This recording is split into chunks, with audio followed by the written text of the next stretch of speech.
Hello and welcome to my video on what is next in love for you. Today I've asked Spirit some specific questions about your next relationship, and we have 4 piles here. We have a light pink ladybug, a blue ladybug, a yellow ladybug, and a dark pink ladybug.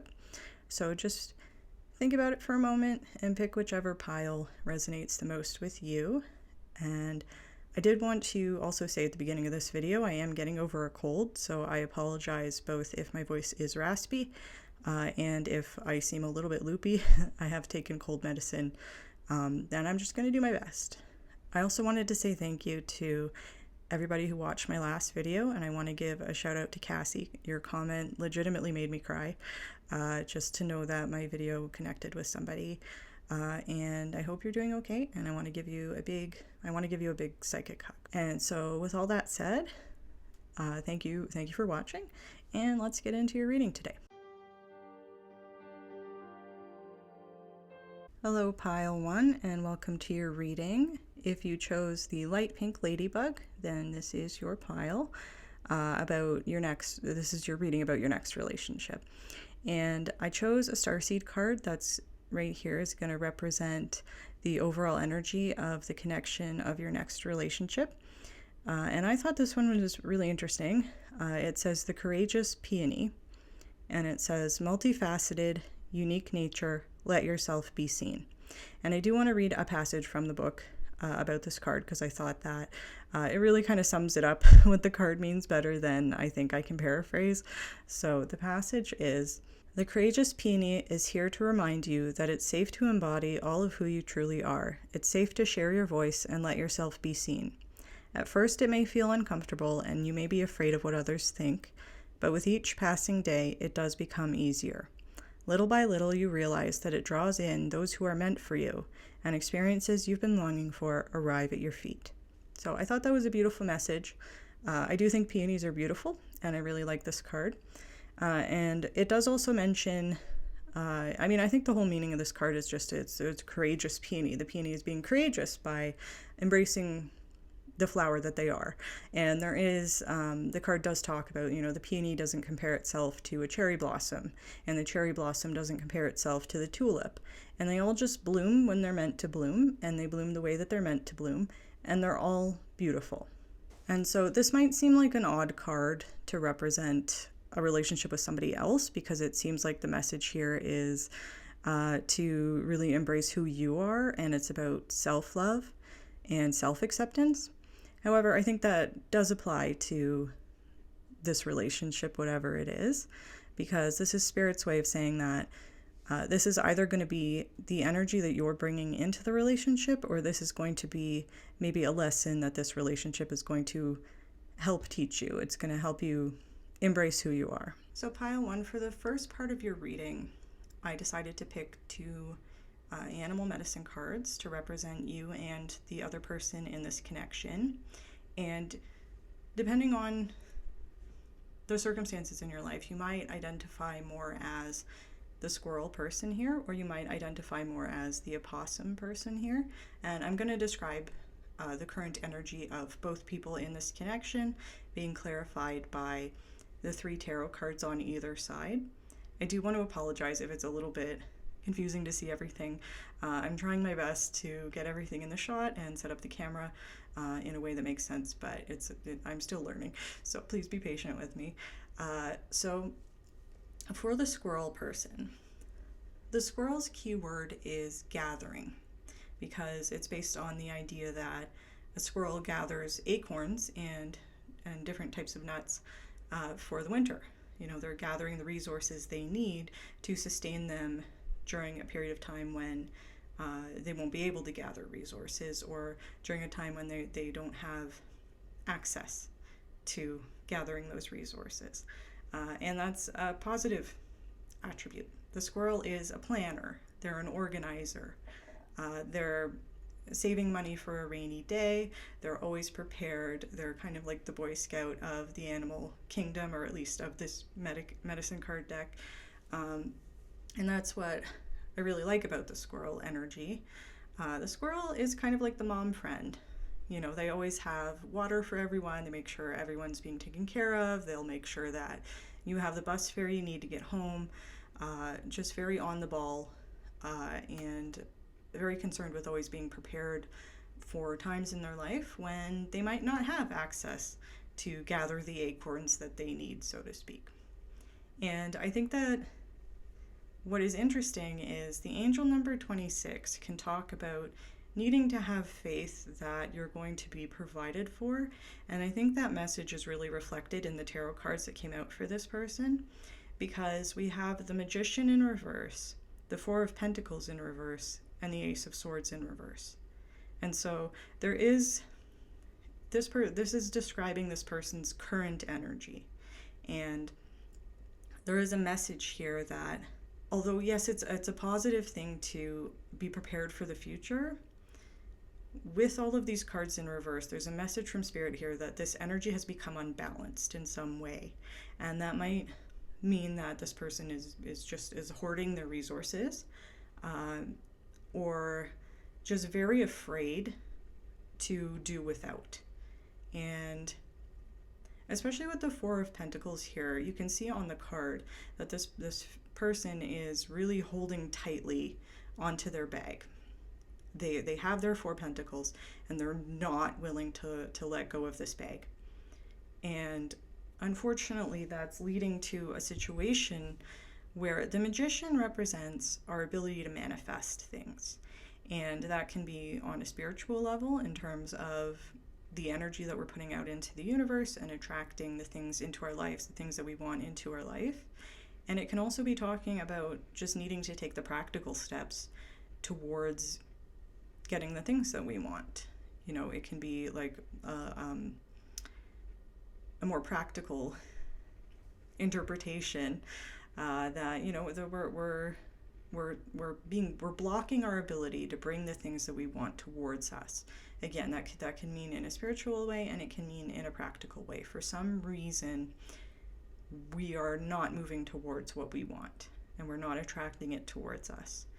And that, combined with this Four of Pentacles in reverse, is telling me that the fear of losing our resources, the fear, and especially because it's a Pentacles card, it might be the fear of losing our financial stability, is causing us to stay in an energy where we can't bring the things we want towards us. And the imagery with the squirrel card, that like the kind of extended metaphor with the squirrel card that's coming to me, is a squirrel kind of standing in front of their pile of acorns, in the hole in the tree. They're standing at the entrance to the hole in the tree with their pile of acorns inside it, and they're not going to move out of that place. They're staying there because they're standing guard over their acorns, and because they're so afraid that somebody's going to come in and loot the pile of acorns.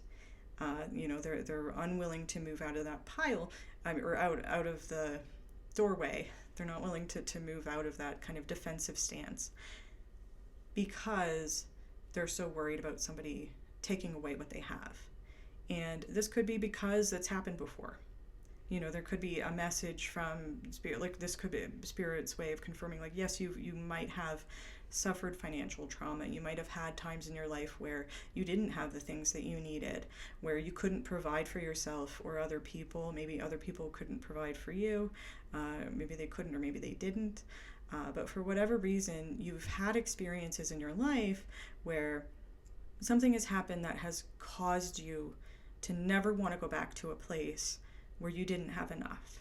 And that's a real fear of yours. And that might have caused you to become very organized and become very concerned with the acorns that you have, because you really want to hold on to them, because you know what it's like to be in a place where you don't have what you need.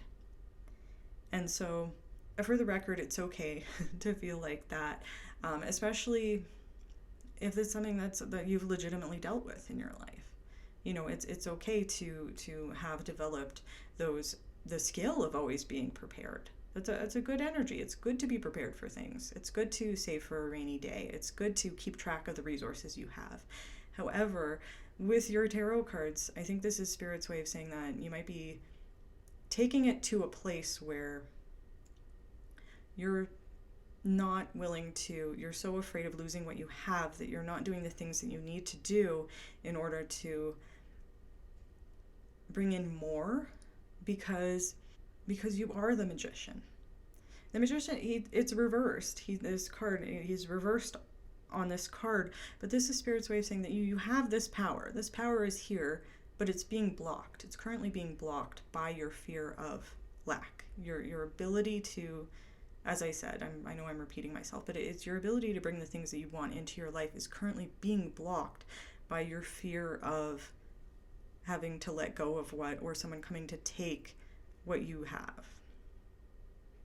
And what I'm seeing with the Ace of Swords here, in addition, is I think that this is just a message from Spirit that you might need to change your perspective. And this might be something that you need to do on a like a, I don't want to say a mental level, but this might be a matter of changing the way that you're thinking or changing the way that you're seeing the situation in order to start to heal your relationship with your finances, with the Pentacles card here, but also to heal your relationship with your ability to manifest. And I think with the Ace of Swords reversed, I also thought it was interesting with these cards. You can see the woman on the Four of Pentacles and the woman on the Ace of Swords, they look very similar, and they're both looking away from the opossum person, which I thought was interesting. And they both have their eyes closed. So they're both kind of, focusing on something else. I think that the Four of Pentacles is focusing very hard on what they have, and the Ace of Swords is focusing very hard on their thoughts.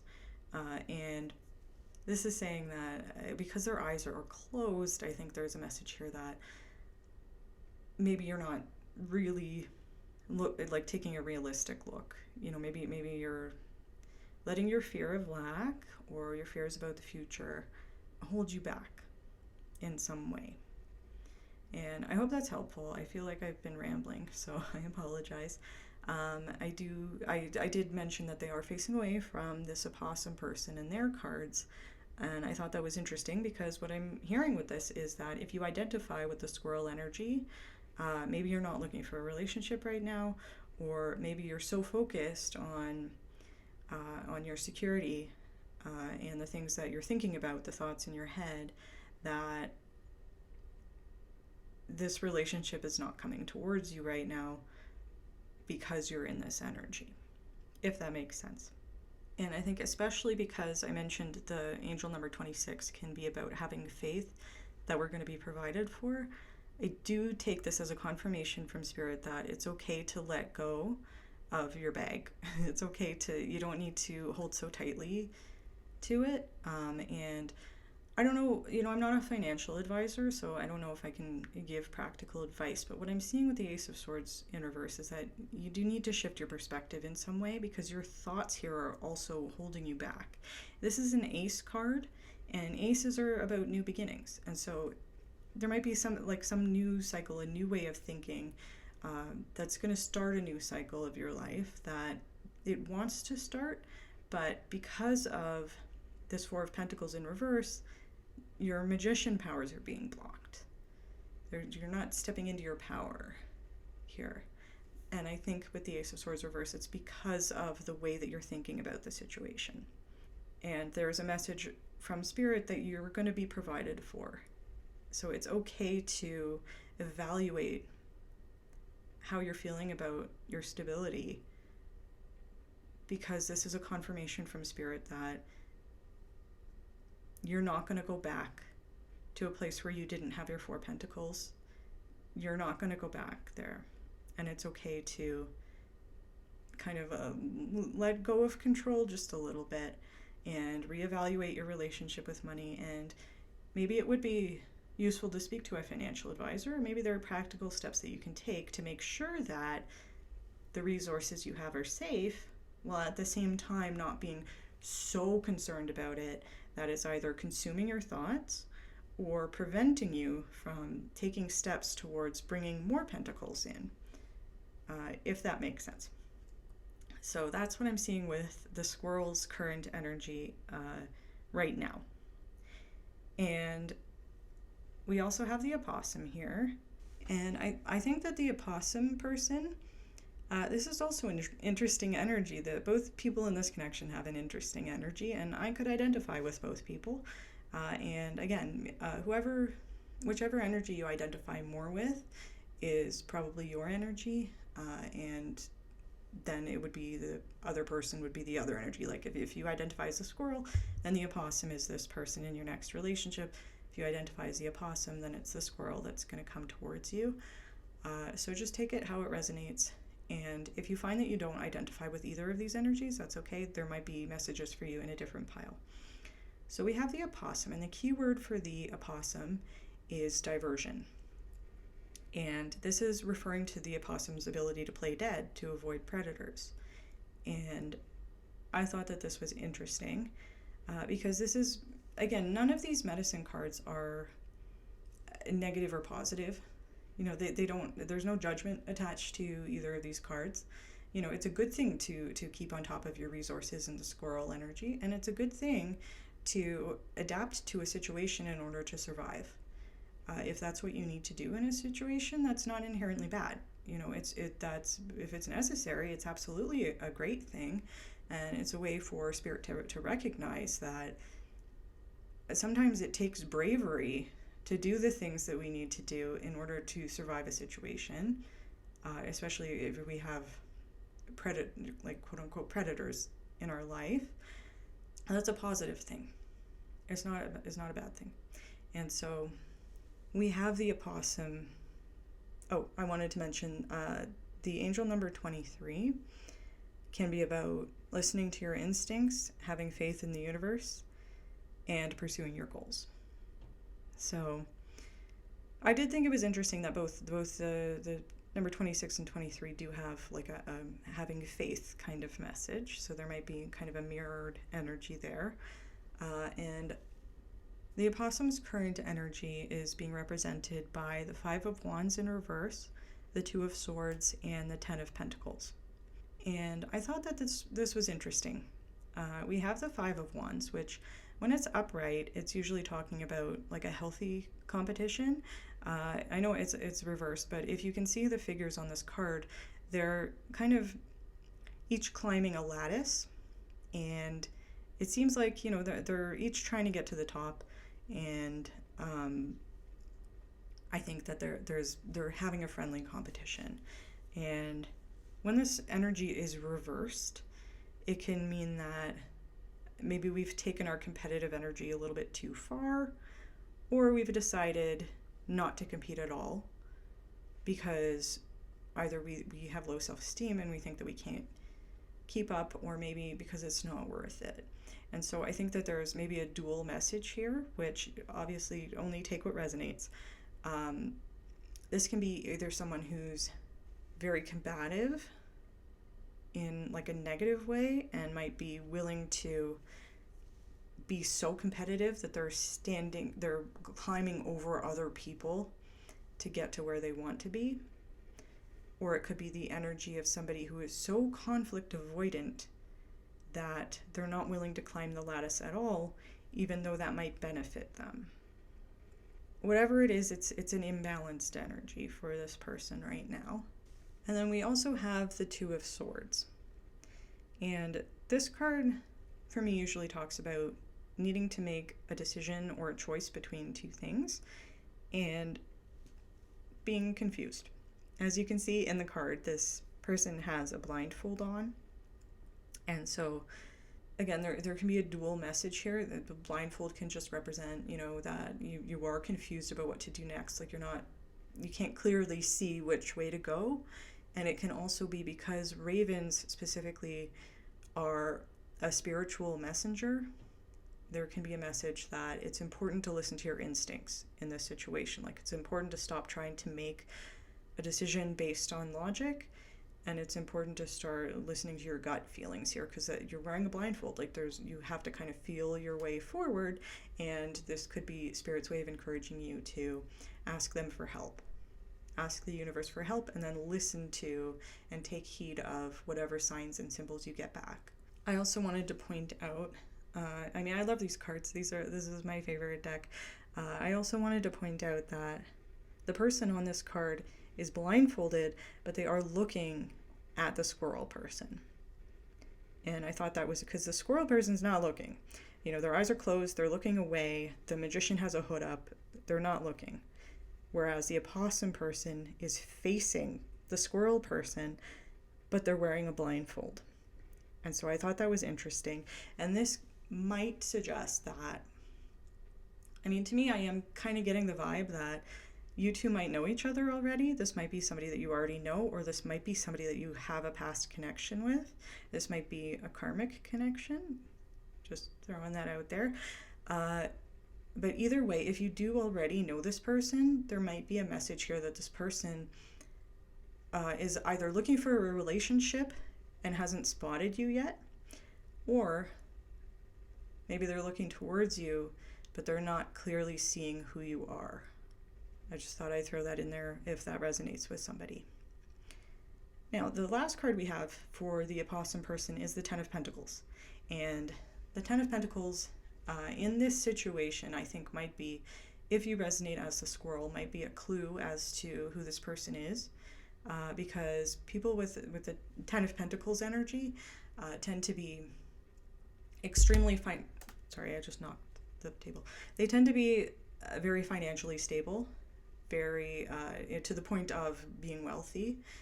They might have generational wealth. Either they've been able to accumulate a fortune for themselves that they can then pass on as a legacy to their offspring if they choose to have them, or maybe their ancestors have earned a lot of money, and so they might be very, very wealthy because of family money.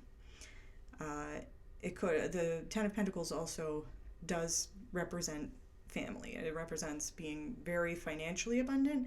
It also represents being financially abundant in relation to family.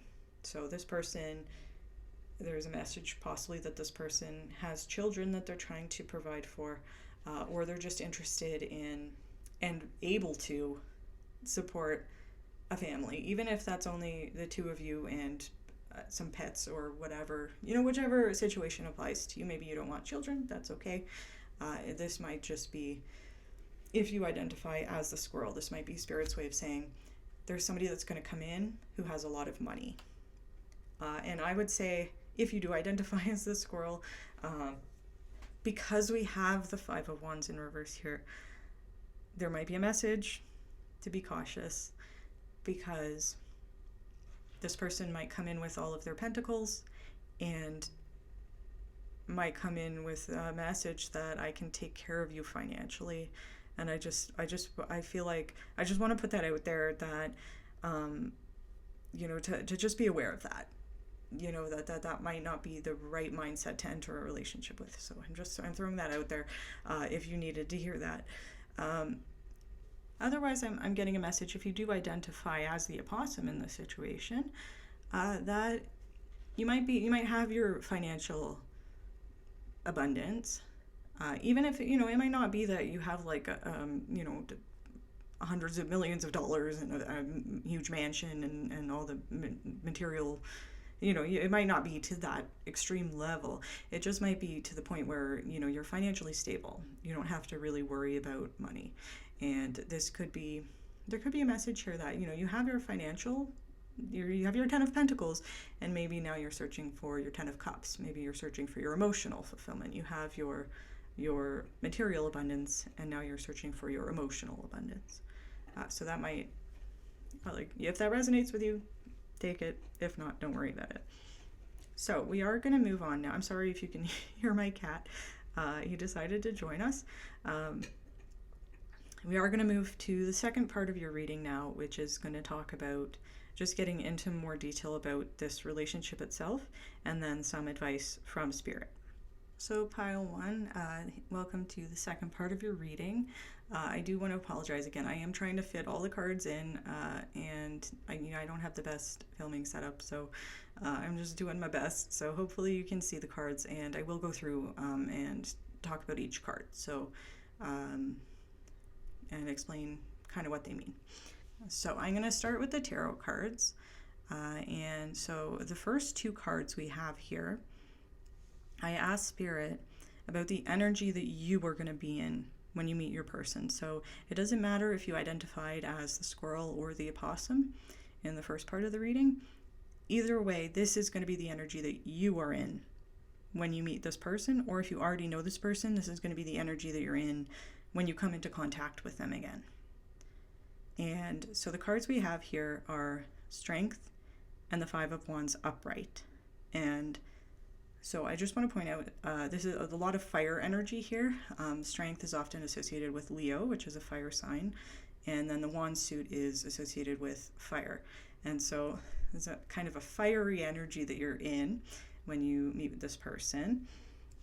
And I also did want to point out that we have the Five of Wands again, which showed up reversed for the opossum person. So if you identify as the opossum person in this pairing, this means that you are going to get to a place where you manage to rebalance that Five of Wands energy into a healthier perspective. And if you identify as a squirrel, I take this as a very positive message that probably sometime soon you are going, because this is going to be your next relationship. I know the squirrel person's not really looking for, sorry, that's my cat. I know the squirrel person's not really looking for a relationship right now, or at least that's the impression I was getting from the cards in the first part of the reading. However, you are soon going to get to a place where you have turned the Magician upright. You've turned all your cards upright, because the Strength energy is talking about embracing your inner strength. It's like it's going back to the Courageous Peony, which is in the center of your reading. That's the energy of this connection. And I think there's a big connection between that card and the Strength card for you. I think that that's saying that when you meet this person, you are going to have accepted yourself for the beautiful peony that you are, and stopped comparing yourself to the cherry blossoms and the tulips of the world. You know, you've embraced who you are and your innate power, and you are the magician in your life. You're manifesting the things that you want. It's a card that talks about self-love, self-esteem, going for the things that we want. And the Strength card talks about having faith in our ability to overcome any obstacle. It's that kind of the quiet confidence of the lion. You know, the lion, because this card typically has a lion on it, the lion knows, they know their own strength, you know, and they don't need to throw their weight around. It's a balanced kind of power. You know, they know they're the king of the jungle. You know, they don't need to prove that to anybody. However, in connection with the Five of Wands card, there might be a little bit of proving going on, because the Five of Wands is the card about friendly competition and like healthy competition. It can talk about doing competitive sports, any kind of physical challenge, and taking inspiration from the success of other people in order to galvanize us to go after our own success. You know, it's saying, I can see that person doing that thing and they're doing awesome, and I'm going to use that as inspiration for myself. I'm going to use that to push myself to achieve my goals. Because with the other deck, as we saw, there were people climbing a lattice. So this is saying, you know, I'm going to see the people climbing the lattice. I want to get to the top of the lattice, and if they can do it, I can do it. It's that kind of energy. And this could also be, you know, a period of change for you, because 5 is the number of change. It represents that there's some sort of change coming in, which could just be a nod from Spirit that, you know, this is a change you've made from when we were talking about the squirrel energy or the opossum energy, your current energy. This is a change moving towards the Strength card. So the general message here is that when you meet this person or reconnect with this person, you're going to be in a very positive energy. And it makes sense because the Strength, the energy of the Strength card, that the Leo kind of spirit, is a very attractive energy to be in. So it makes sense that you would attract this person towards you. For the next two cards, I asked Spirit to describe how and when you and this person are going to come together into a relationship. So the first two cards are the energy you specifically are going to be in when you meet or reconnect with this person. The next two cards are how and when are you going to enter a relationship with this person, or at least initiate a romantic exchange with this person. So we have the Three of Pentacles in reverse, and we have the Wheel of Fortune. And the Three of Pentacles, for me, when it's upright, it's the teamwork makes the dream work card. It's talking about working with other people to, like, in a material way, to get the pentacles that we want, to get the financial abundance that we want. It can talk about coworkers. It can talk about, if we're self-employed, it could talk about collaborating with other people. It can talk about if we have employees, it's just about working with other people. And it's in reverse here. So what I'm taking from that in the context to the question that I asked is you might meet or reconnect with this person at a time in your life when it could just be as simple as maybe you're self-employed, maybe you're working alone. And there could also be a message that it could be a time in your life when you're feeling disappointed because other people that you were supposed to be working with or were supposed to be working with you have let you down in some way. You might be feeling like the people that you thought you could count on to help you reach your goals are not doing their part. So that could be a clue as to how you're going to come together with this person. Because it could be that they come in with an offer to help you out when you have felt like other people aren't helping you the way that they had promised that they were going to. I also want to point out that there's the number 3 here, so the month of March could be significant. This is meant to be a timeless reading, but I am posting it in October, so it could be saying that you might need to wait until March before you're in that strength 5 of Wands energy to bring this person towards you. It could be saying that you might connect with this person very soon, and it might take maybe 3 months after that to get to a place where you're going to pursue a relationship with this person. I don't know, take that how it resonates. I will say Pentacles is a slower moving energy, so I'm hesitant to say 3 days or 3 weeks.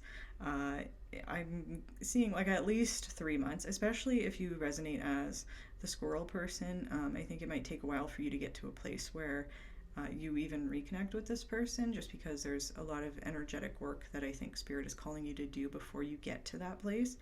However, I'm not going to say 3 years because I'm not feeling 3 years. The word that keeps coming into my head when I think about this card in this reading is months. Like, spirits keep saying months. So whatever it is, it's a matter of months. Whether that's 3 months, or it might be dealing with the month of March. And obviously this is also a general reading, so there's no guarantee here. I just thought that I would point that out in terms of timing. We also have the Wheel of Fortune. And so the Wheel of Fortune is saying that it kind of has 2 meanings, and one of them is just to trust in divine timing. Because things happen when they're meant to happen. People come into our life when they're meant to come in.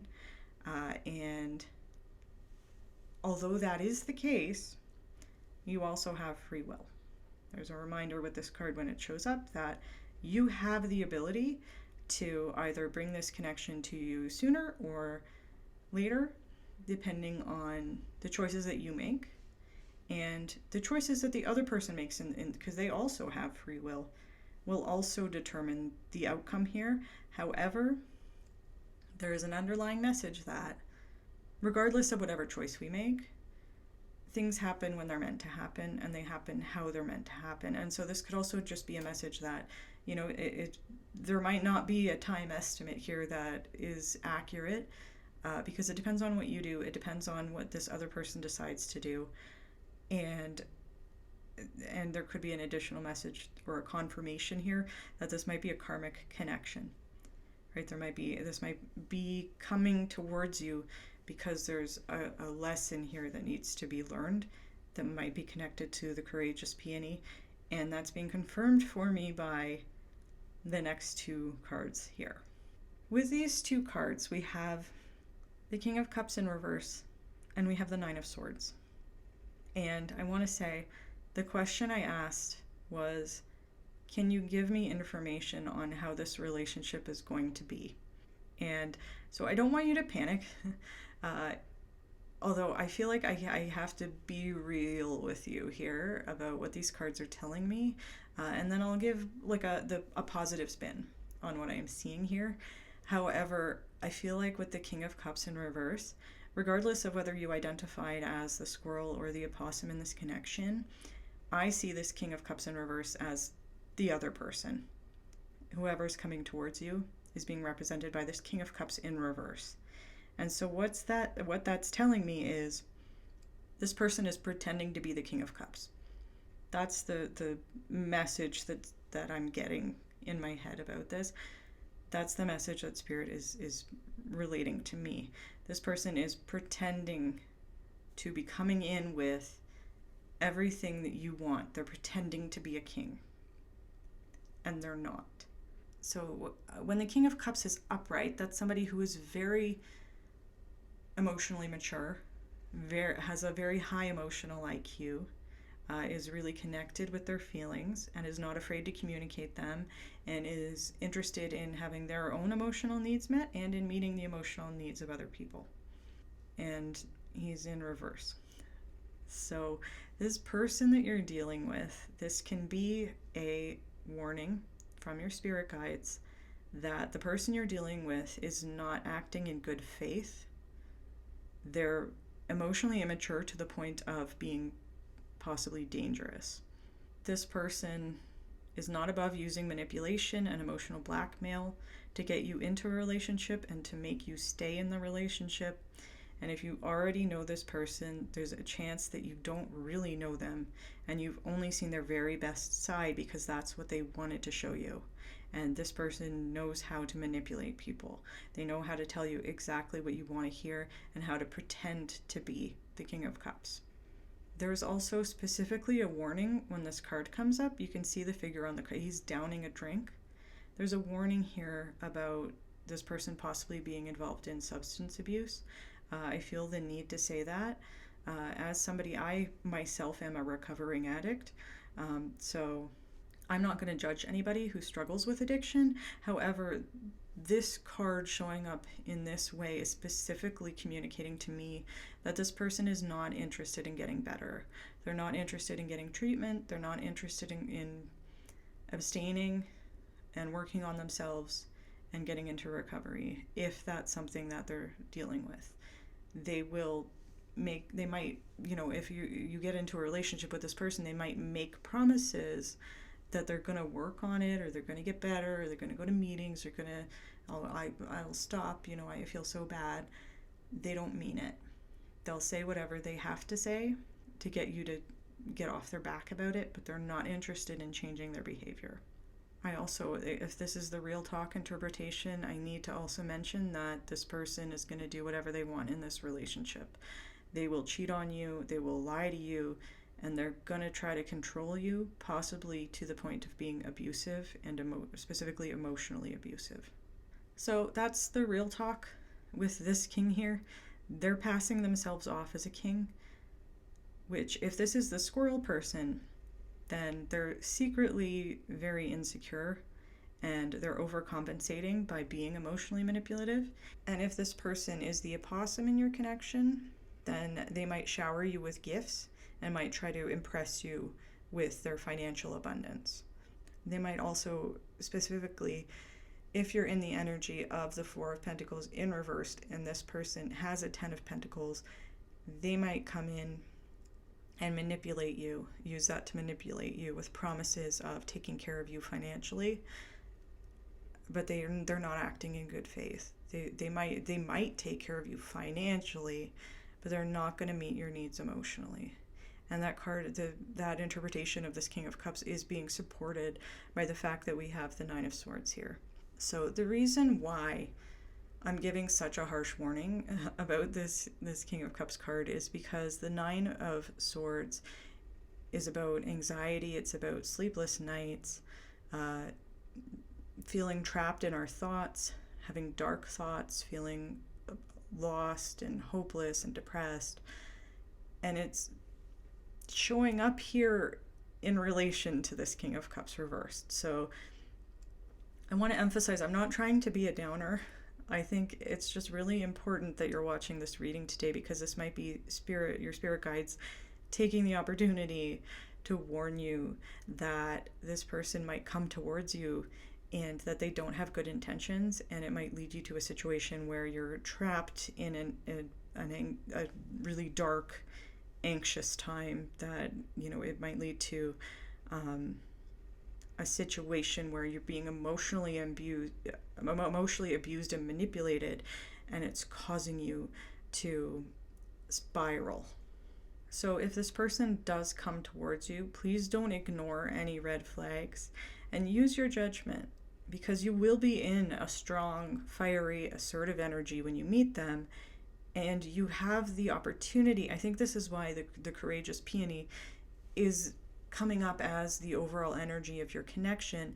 I would see this as an opportunity for you to practice what you've learned to get you into the strength energy, to practice self-love, in the sense that it's up to you. You have the Wheel of Fortune here, which means you have the ability to choose what you walk towards and what you walk away from. And so I think that's probably the most positive way to read these cards, is that if this is somebody who's coming back towards you, if this is somebody who you already know, or even if it's somebody, that Spirit just wants to give you a warning about, there's an opportunity here to learn something from the situation. And with the Courageous Peony card, I think the thing that you're going to be learning is how to stand tall in your power and to assert what you need in this situation, to learn how to stand up for yourself in this situation. And I think it's also a way for your spirit guides to let you know you don't have to be with anybody who's not on your level. You don't need to enter a relationship with anybody who cannot match your energy. You deserve to be with somebody who is the King of Cups upright. Regardless of gender, you deserve to be with somebody who is emotionally available. So to close out the reading, we have some advice for you from the Moonology deck. We have the full moon in Leo. Don't let pride get in your way. And I do want to note the obvious connection between the Strength card here and the Leo energy, because the Strength, it doesn't in this deck, but it usually does have a lion on it. And so it does represent that Leo energy. And then we have a Leo card coming out. And I think it's especially important because when we're talking about the energy that you're in when you meet or reconnect with this person, there's a lot of fire. You might be a fire sign, or it could just be that you were just in a fiery energy. And so the advice here is don't let pride get in your way. And I think that is probably both confirming that, you're going to be in this Strength card energy, and also it's a message, I think, specifically about the Five of Wands, because in context to your reading, there might be an additional message from Spirit that this King of Cups reversed might try to use your pride or your ego to manipulate you. They might try to challenge you in a way that seems fun or exciting at first, but they're a sore loser at heart and they're not participating in good faith. So that might be something to be aware of. And I'm also being called to say that you always have permission to walk away from something that's not working for you. The problems in this relationship are all about the other person here, and they're not a reflection on you. So if pride is holding you back from ending the relationship when this person reveals their true nature to you, this is your permission to let go. Because the ending of this relationship, if it ends, is not a failure on your part. So I felt the need to emphasize that with this card here. Don't let pride get in your way, because I felt called to share that. If you need to hear that, it is great to be in that Five of Wands energy. That's a healthy place to be. However, it could be used against you, and this could just be a warning from Spirit about that. And the other piece of advice from Spirit is the new moon in Capricorn, and it says your hard work is paying off. And I think in this connection, this is your chance to put into practice the emotional and spiritual work you've done to build up your self-esteem and your self-confidence.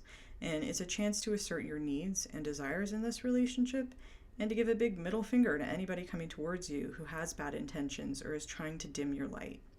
And I would also take this as a way for Spirit to say that you absolutely do deserve to find a relationship with somebody who can match your energy, as I was talking about.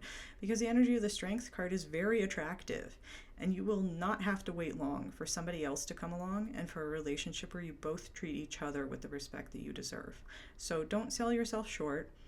Be careful, pay attention to the warning signs, and stand tall in your power, because you're absolutely on the right track with the Wheel of Fortune here. And what is meant for you will come to you. So you can let go of anything that doesn't meet your standards. And that's all I have for you today, Pile 1.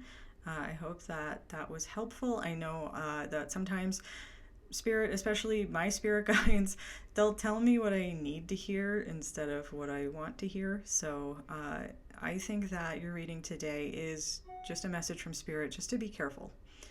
Because it could be that the next person who comes towards you is not somebody that you want to engage with, or it could be a message that if you know somebody that you've had a past relationship with that you can identify either in the squirrel energy or the opossum energy, this could be a warning from Spirit not to re-engage with them, because either you don't know who they really are, they don't know who you really are. Either way, they're not acting in good faith. They're not going to meet your emotional needs. They're not interested in that. So I just wanted to point that out. Just wanted to reiterate that. And I wanted to thank you for watching my video today.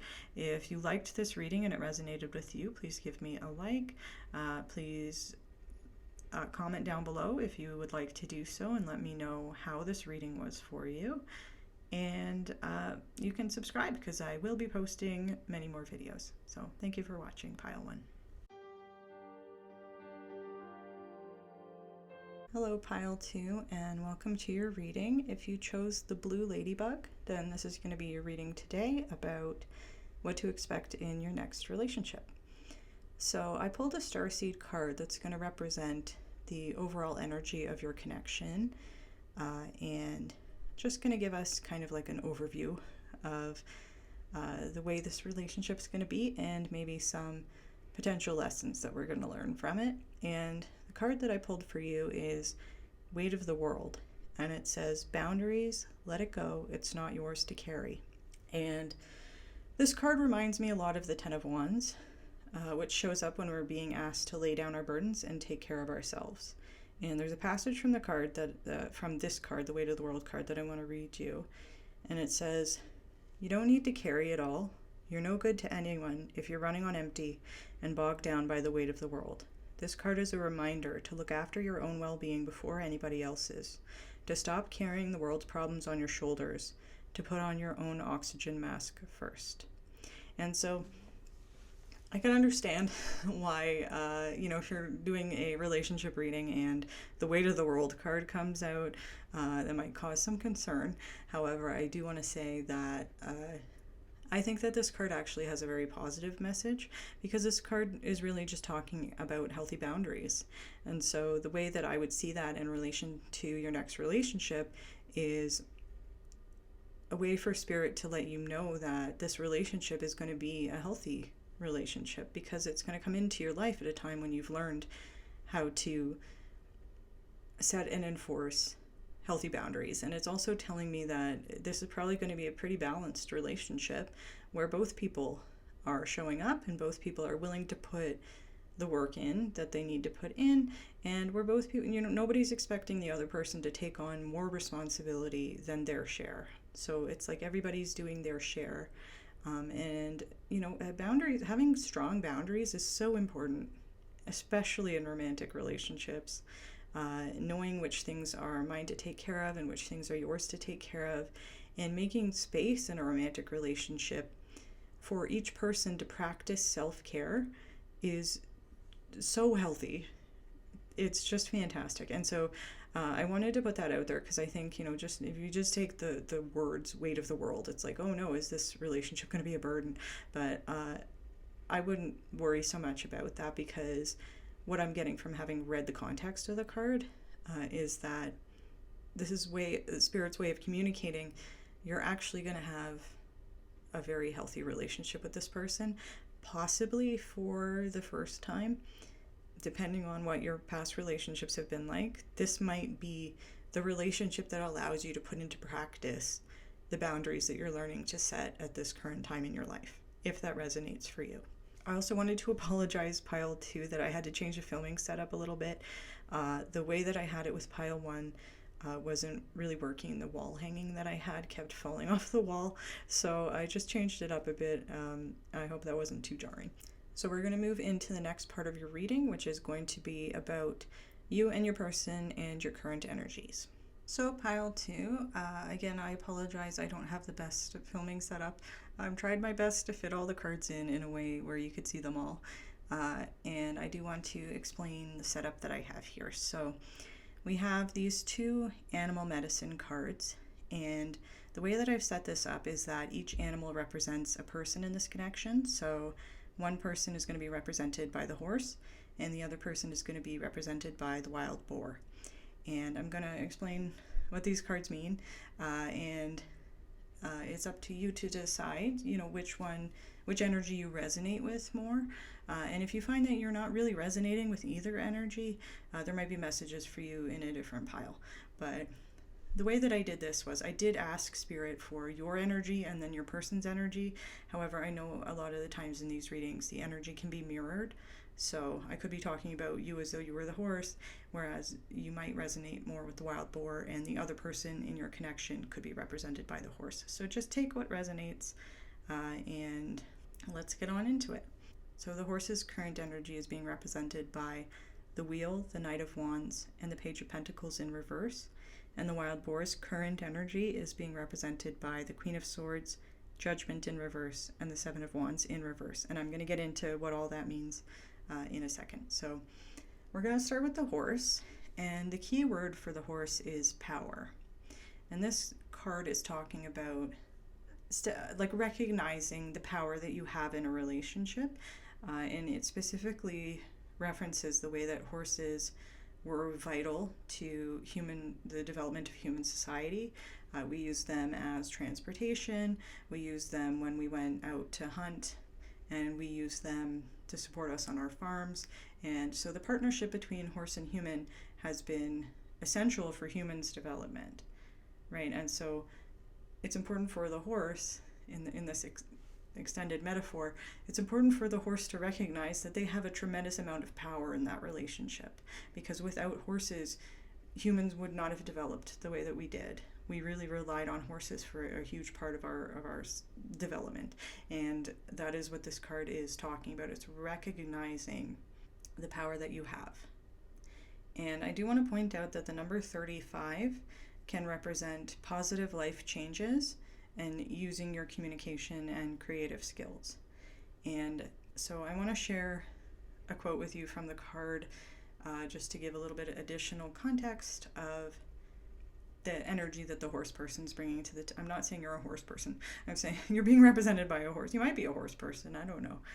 But the quote from the book is, compassion, caring, teaching, loving, and sharing your gifts, talents, and abilities are the gateways to power.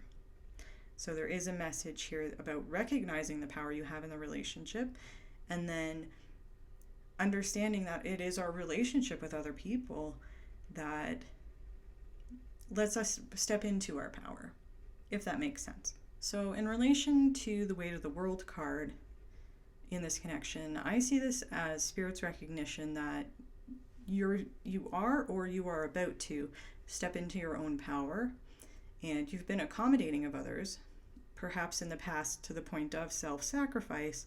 However, with the boundaries message of the Starseed card, I think you've managed to rebalance that energy and find a way to help others while standing in your power. So the Wheel card in your reading, I think, is confirmation that you are being divinely guided right now, and you're in the midst of some sort of change, which is being confirmed by the number 35, which did talk about positive life changes. And the Wheel card is the sign that you're currently moving from one life cycle to the next in a way that will probably benefit you. There is a positive message when the Wheel card comes out, upright specifically, that there's a positive change that's going to come in for you. And I think that this is being supported by the Knight of Wands, because that's talking, I think I would see the wheel as, the wheels are turning for you. I'd see the Knight of Wands here as representing you and in your current energy.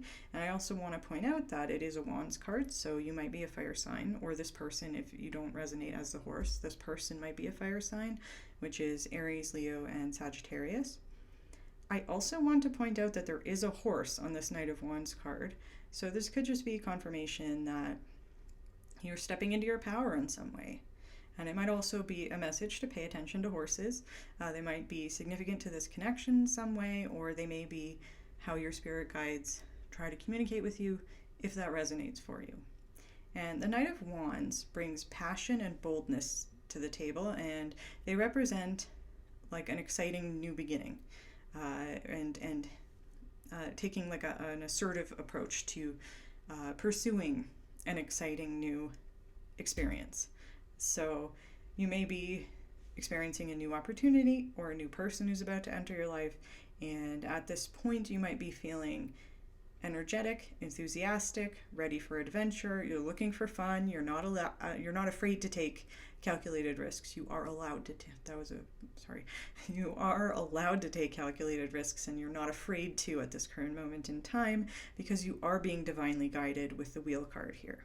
However, we do have the Page of Pentacles here, and it is in reverse. So I would see this as Spirit's way of trying to call your attention to something that you might either be avoiding or ignoring, or maybe unintentionally or unconsciously not paying enough attention to. The Pentacles is a very practical suit, and so this might be Spirit's way of saying that because you are in this Knight of Wands energy, which is a cardinal energy. It's very excited. It's feeling inspired. You might be charging towards something while not paying attention to maybe a practical consideration in your life that Spirit just wants to draw your attention to. Or if that doesn't resonate with you, or I mean, even if it does, it could be just an additional message that this Page of Pentacles might represent a different person in your life who's not you. You might be represented by this Knight of Wands, and the Page of Pentacles could be somebody else in your life. And the message when this card comes out reversed can sometimes be that somebody in your life is not as committed as they once were, either towards your relationship, or if they're a coworker, they're not pulling their weight. And if you are in this Knight of Wands energy, it could be, and stepping into your power with the Horse card here, there could be a message that maybe somebody in your life is sensing the change in your energy and they're reacting to it by pulling away. Either way, whether this Page of Pentacles is representing you or somebody else, or perhaps both, you do have the Wheel of Fortune here. It just says the wheel in this deck. It is the Wheel of Fortune, and it's spinning in your favor. So you are on the right track and you are moving in the right direction regardless. I think this might just be, if it resonates, might be Spirit's way of giving you a gentle nudge that there might be other things in your life that, like practical considerations, that they'd like you to pay just a little bit more attention to. They might come up as obstacles towards you getting what you want, and putting a little bit of attention and energy towards those things now can help you avoid issues later on. The Wild Boar card, the key word for the Wild Boar is confrontation. That's not necessarily a negative thing. It can be an imbalanced energy, but none of these the animal medicine cards are positive or negative. Every animal has pros and cons. Every animal has strengths and weaknesses, just like every person. We all have things that we are innately good at. We all have things that we struggle with. And so it's the same with all of these cards. And so the message of confrontation in relation to the Weight of the World card here, which is talking about boundaries, is just letting me know that this Wild Boar person has no trouble setting boundaries. This Wild Boar, I don't know whether it's just always come naturally to them or it's something that they've had to learn in their life, but either way, their current energy is of somebody who has no problem asserting what they need and want out of life, which is frankly a pretty positive thing. I also wanted to point out that the number 48 here can also talk about positive life changes. So again, that could be like just a mirrored energy between the horse and the Wild Boar. You could both be bringing positive things into your life, regardless of what the tarot cards are saying. It could just be a message from Spirit that you're both about to go through a positive life change. I wanted to read a passage from the medicine card book about the wild boar because I thought it was relevant. And it says, the human spirit is empowered through wild boar's willingness to confront fears, the challenges at hand, and uncomfortable circumstances. Courageously standing tall without running from the situations that life presents is powerful medicine indeed. So I think that relates to the positive message for the wild boar, that confrontation, it could just be talking about being willing to confront our fears or an uncomfortable situation. And the wild boar's current energy is being described by the Queen of Swords. And so this person, the Queen of Swords, the sword suit is about air. So this person could be an air sign, which is Gemini, Libra, and Aquarius. Again, only take that if it resonates, but they might be an air sign. And I definitely see a relationship with this Queen of Swords to the wild boar's willingness to face challenges and assert their needs and desires and their independent and ambitious spirit, because the Queen of Swords can embody all of those things as well. And the Queen of Swords is a rational, clear thinker and an excellent communicator, although they might be a little bit emotionally detached, perhaps as a way to protect themselves if the wild boar has been through some stuff. I don't know. Take that if it resonates. I do also want to just add a disclaimer here that I'm talking about the Queen of Swords, but this wild boar could be represented by any gender, as could the horse. Whatever gender you identify as, whichever gender or genders that you are attracted to, just take whatever applies to your situation. Even though I'll be talking about the Queen, whatever applies to you is what these cards are talking about. So I think the real strength of the Queen of Swords is they have the innate ability to compartmentalize their emotions in order to make logical and rational decisions and to communicate clearly without reacting emotionally to things. And I would see that as a strength. And the other good thing is that because that's how the Queen of Swords usually is in relationships, this person, you really don't ever really need to worry about where you stand with this person, because they will communicate that to you. And they are very good at communicating their expectations, and that's, I see a definite parallel between this wild boar energy and the Queen of Swords. This is somebody who has no problem asking for what they want or need, and no problem telling you what they want and need from you, which, again, I think that's a strength.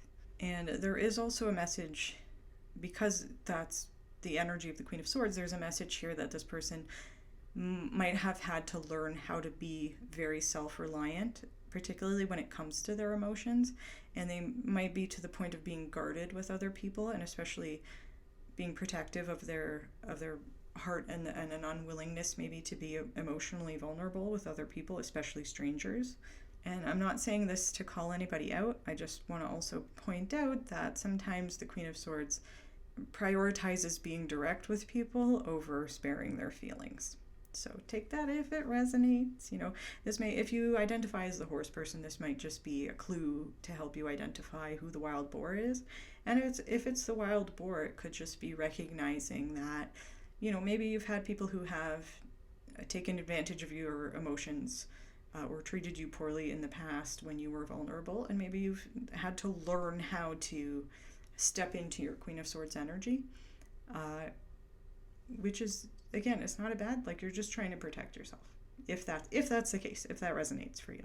So even though the Queen of Swords is known for her rational thinking and not letting emotions get in the way, I do want to say that the next two cards here are letting me know that this person, their current energy, they might be avoiding facing something, because we have Judgment in reverse here, which is saying that they're not seeing something clearly. Their judgment is being clouded in some way, even though the Queen of Swords has very good judgment. So it could be the case that this person is struggling to let go of something, or struggling to accept some change in their life that they're not yet ready to accept.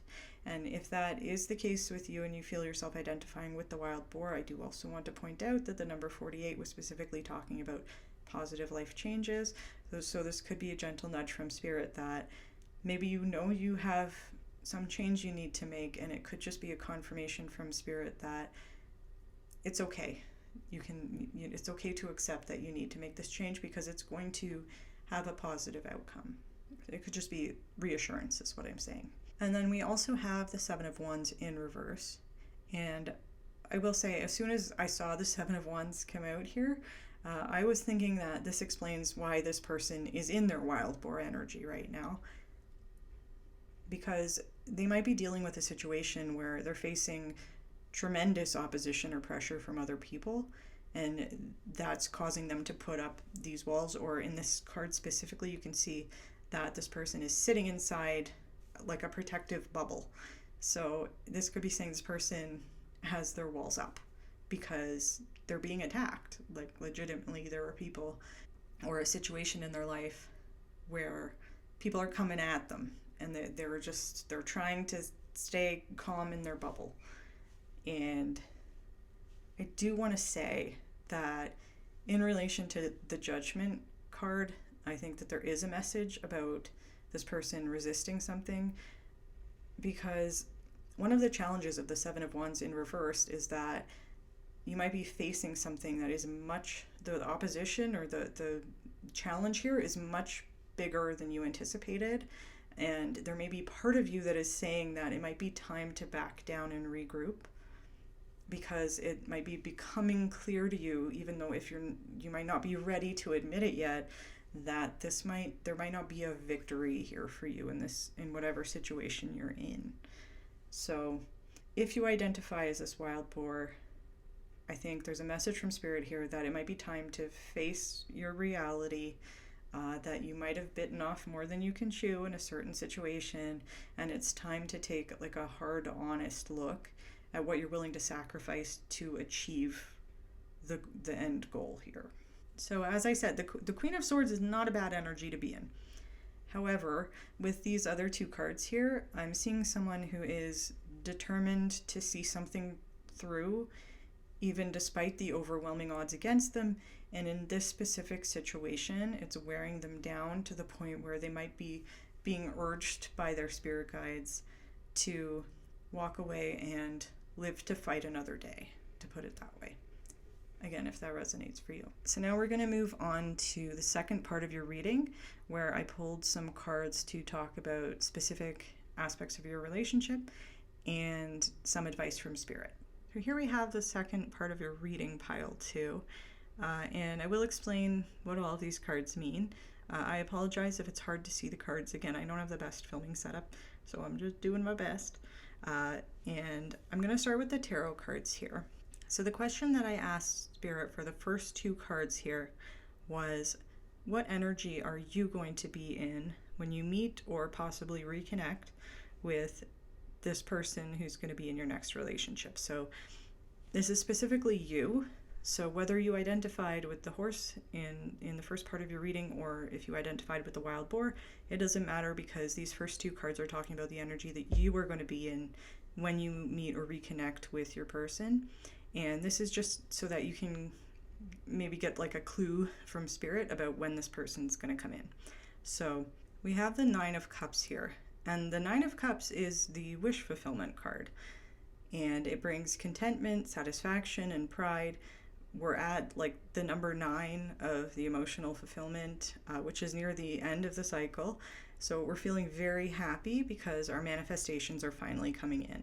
So either you're going to meet this person at a time in your life when you're flying high because it seems like all your dreams are finally coming true, and or meeting this person is your wish fulfillment, and it will be maybe like an instant recognition for you that this is your person. So only take that if it resonates. It could also be that you're already feeling like you're in a wish fulfillment period of your life when this person also comes in and is also potentially a wish fulfillment for you. Either way, I'm getting the impression that you are going to be manifesting this connection by stepping into your power, particularly with the Weight of the World card here in both of these people being concerned with boundaries and personal responsibility and stepping into our power. It makes sense to me that this is also talking about the things that you're manifesting. The next card we have is the Ace of Wands. You may meet this person or reconnect with them when there's a new exciting opportunity coming into your life, and you're ready to jump into it with both feet, which also makes sense since this is an attractive energy to be in. The Ace of Wands, Knight of Cups is definitely an attractive energy in terms of manifesting. And you could also be actively searching for new experiences, and particularly the Ace of Wands could be talking about traveling at this time. There's a chance that you and your person will meet while you're traveling. And I also want to point out that this Nine of Cups card in this deck, these cups are in a treasure chest on a pirate ship. So it could be that, maybe you're on a boat. Who knows? The next question I asked Spirit with the next two cards was how and when you're going to come together with your person. So what I mean by that is the first two cards are the energy specifically that you are going to be in when you meet or reconnect with your person. The next two cards are going to be the energy you're going to be in when you decide to pursue a relationship with them, or when they come towards you with a romantic offer in order to take your relationship to the next level. And for you, we have the Seven of Cups and the World. And this is interesting because the Seven of Cups is about having options. So there's a potential here that you're going to meet your person perhaps at a time when you're entertaining several offers, or when you're just active in your dating life, which makes sense both in terms of the adventurous spirit of the Ace of Wands and because I've been picking up on a very attractive energy. So you may be approached by lots of people at this particular time. And I will give a caveat that there is some confusion that sometimes comes up with this card. However, with the World card next to it, I'm going to say that no matter what happens at this particular period in your life, what is meant for you will find its way to you. You're not going to miss out on this person, so it's okay to have fun and keep your options open. That's the message I'm getting from Spirit with these two cards here. And I also want to point out that there is a 7 on this card, so July might be significant, or you may meet this person.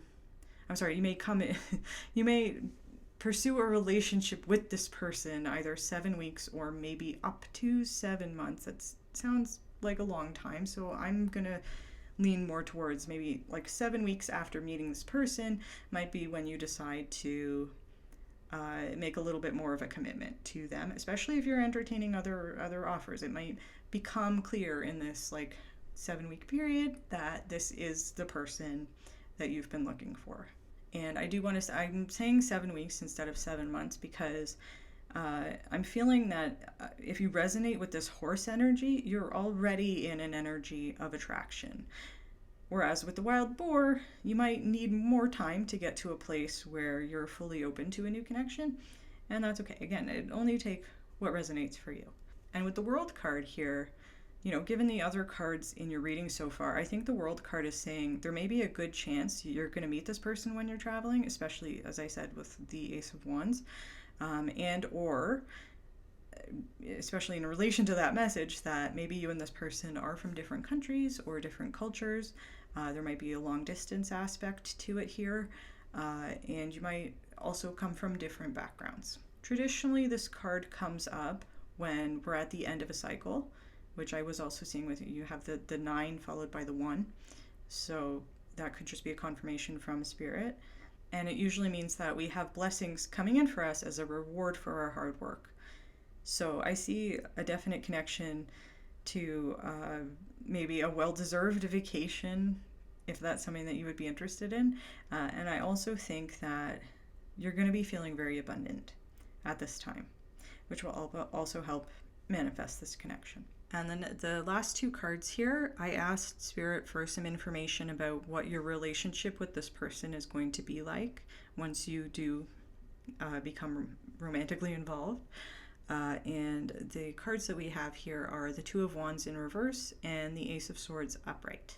And the way that I'm being called to interpret these cards, it just kind of has popped into my head. There are traditional meanings, obviously, for every card that comes out. However, sometimes when I see a combination, I'm like, oh, this is speaking to me in a certain way. And so the way that I'm being called to interpret these cards is that the Two of Wands can sometimes represent travel and about needing to make a choice about how to move forward in our lives. There's kind of like a should I stay or should I go energy. And because it's in reverse here, it feels to me like this isn't like it's a non-issue because home is where your person is.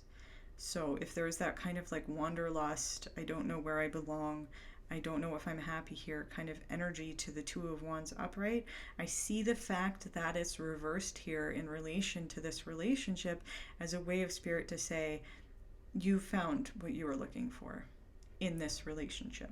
I will say, I'm going to throw this in here, that the typical way to read this card sometimes talks about when it's reversed, talks about having trouble connecting to other people or feeling shy or feeling scared. So that might be a potential challenge in your relationship. And it might be Spirit's way of saying that you might want to be mindful of that, especially if you resonate as the wild boar, or if you, I mean, even if you know that the other person is representing this wild boar energy, there might be a need to practice being more emotionally vulnerable in this connection. With the Ace of Swords, I'm also feeling called to interpret it in a certain way. If you look at this card, it's depicting the sun breaking through the clouds in the sky. And so this card is telling me that you're ready with this relationship to start something completely new. And it's the feeling I'm getting is that it's the two of you about to embark on a new adventure with inspiration and clarity of purpose. Honestly, I just love the energy of this card. I see it as kind of like, let's ride off into the sunset together and forget everyone who told us that we couldn't do it kind of energy. And I love that. And because we've heard so much about boundaries in this reading, I think there may also be a message that the two of you are going to help each other with boundaries. And because this is a swords card, that might refer to maybe the severing of other relationships or people or situations in our lives that are not healthy for us. So it could be a case where, yes, both of you right now, your energies are being represented by two animals that are able to be in their power and learning about boundaries and getting really good at it. And it could just be an additional confirmation in this card here that this relationship is going to help strengthen that ability for both of you. That we were talking about in the Weight of the World card. It might be that opportunity to practice what we've learned. And I think that that's fantastic. I think that this is an opportunity to have a very balanced relationship with clear communication and each person willing to put in their share of the work, as I talked about at the beginning of your reading. And I want to say this card is an ace. So in addition to that feeling of like, this is a fresh new beginning, it's exciting, it's the sun peeking out behind the clouds. And it's also, I see this as a way of saying like, I'm going to leave the confusion and the Two of Wands behind because this is the simplicity of the ace. It's a simple choice here. And I see this as a way of spirit to confirm that when this relationship comes towards you and you recognize it for what it is, it's going to be effortless. It's just going to come together. You know, the lessons you've learned, this energy that you're both in, there is a lot of mirrored energy here. It's just going to be effortless. That's what I'm hearing with this Ace of Swords card. And that's not to say, you know, I did mention both people putting in the work, right? I think this is a Spirit's way of saying because you've both worked so hard on yourselves, like doing the hard work of a personal growth, you're both willing to put the same amount of effort into the relationship. However, this relationship is not going to take that much effort. You know, you're both going to be ready. With your Moonology cards, I asked Spirit for just some general advice for this relationship. And the first card we have is Expect Powerful Change, which is the new moon eclipse. And I think this card will probably resonate with both people in this connection. With the horse, we saw positive changes coming in with the wheel and the Knight of Wands. And with the wild boar, we saw much more resistance to those changes. However, if you identify as the wild boar, I think this is Spirit saying you're going to end up in that that Nine of Cups, my wishes are coming true, and the Ace of Wands, I'm ready to pursue adventure energy. So I see you eventually accepting whatever changes you need to make and being able to make them, and that bringing positive change into your life. I also want to point out that we have the word power here again with expect powerful change. And I think this is Spirit's way of confirming that when you step up and embrace the power that you have over the direction of your life, you're going to bring in everything you've been looking for, which is including this connection. And the other card we have is the full moon in Taurus, which says your dreams need a practical plan. And I think there's a clear connection here with that. For the horse energy, the Page of Pentacles in reverse. And I see this as confirmation that Spirit wants you to take a realistic look at your finances and maybe commit to making a plan for yourself. That's probably going to be helpful for you. And I think it's kind of reiterating that what I was talking about with just helping if potential obstacles are going to come up. I think that it's just important that we kind of nip them in the bud, if that makes sense, in terms of bringing practicality into the situation.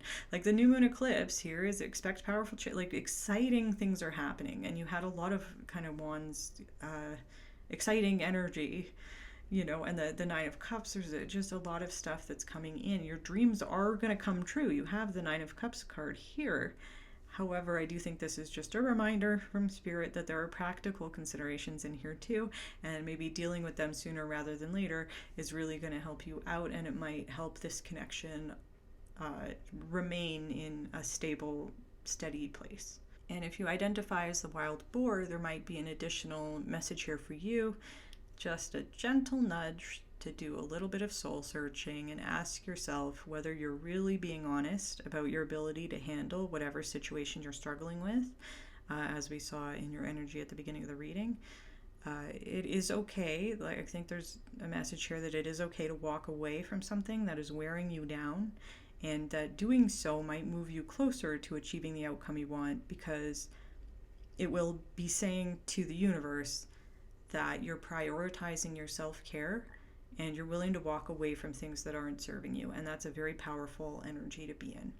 I think that that's going to help you get to this Ace of Wands, if that's helpful for you to hear. So that's been your reading today, Pile 2. If you liked it and it resonated with you, please give it a like. Please also comment and let me know how it resonated for you, if you identified with it. And if you have any suggestions for future videos, I'd love to hear that too. And please subscribe if you'd like to see more videos from me. That would be great. So thank you, and I hope to see you in my next video.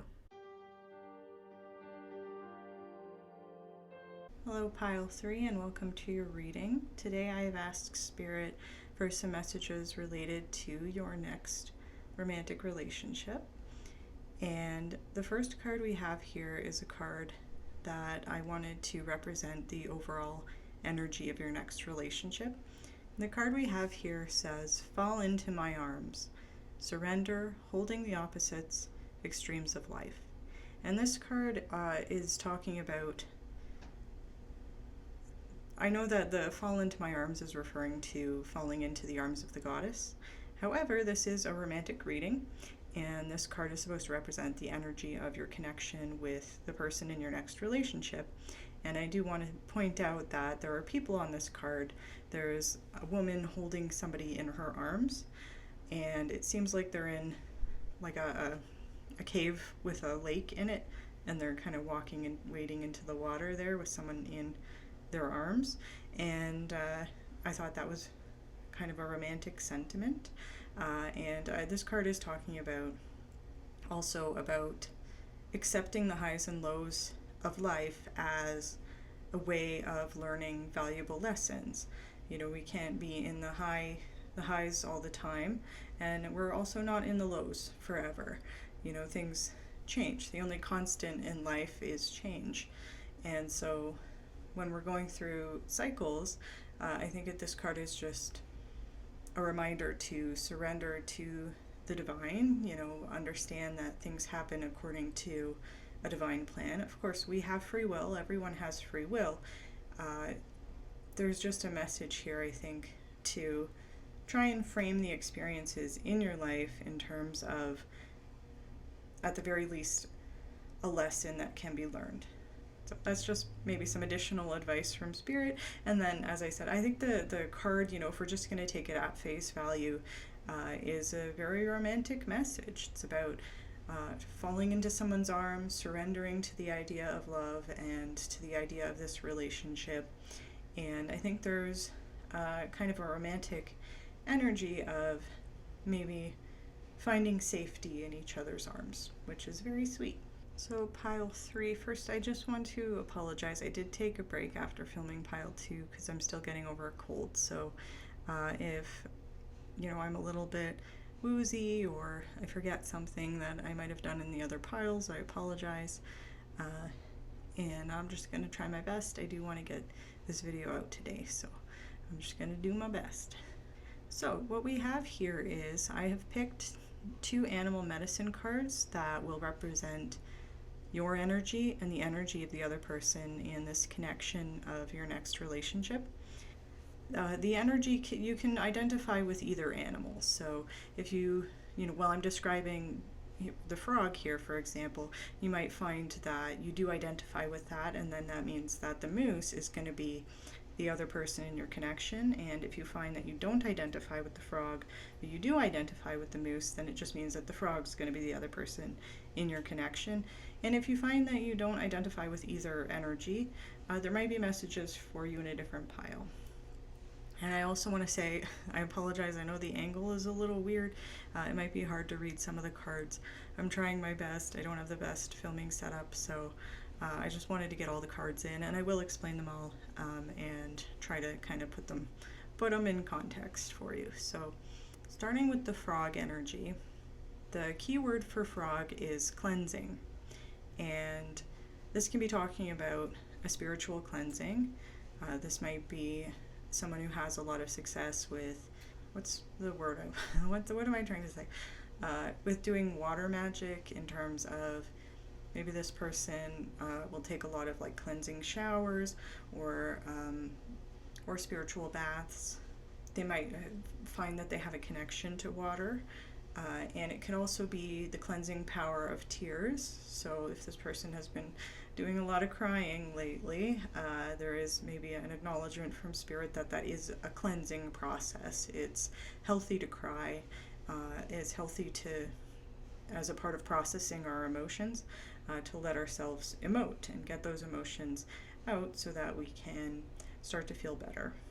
Also, with the cleansing message, this can also be talking in terms of cleansing our environment from people, places, activities, situations that have become toxic.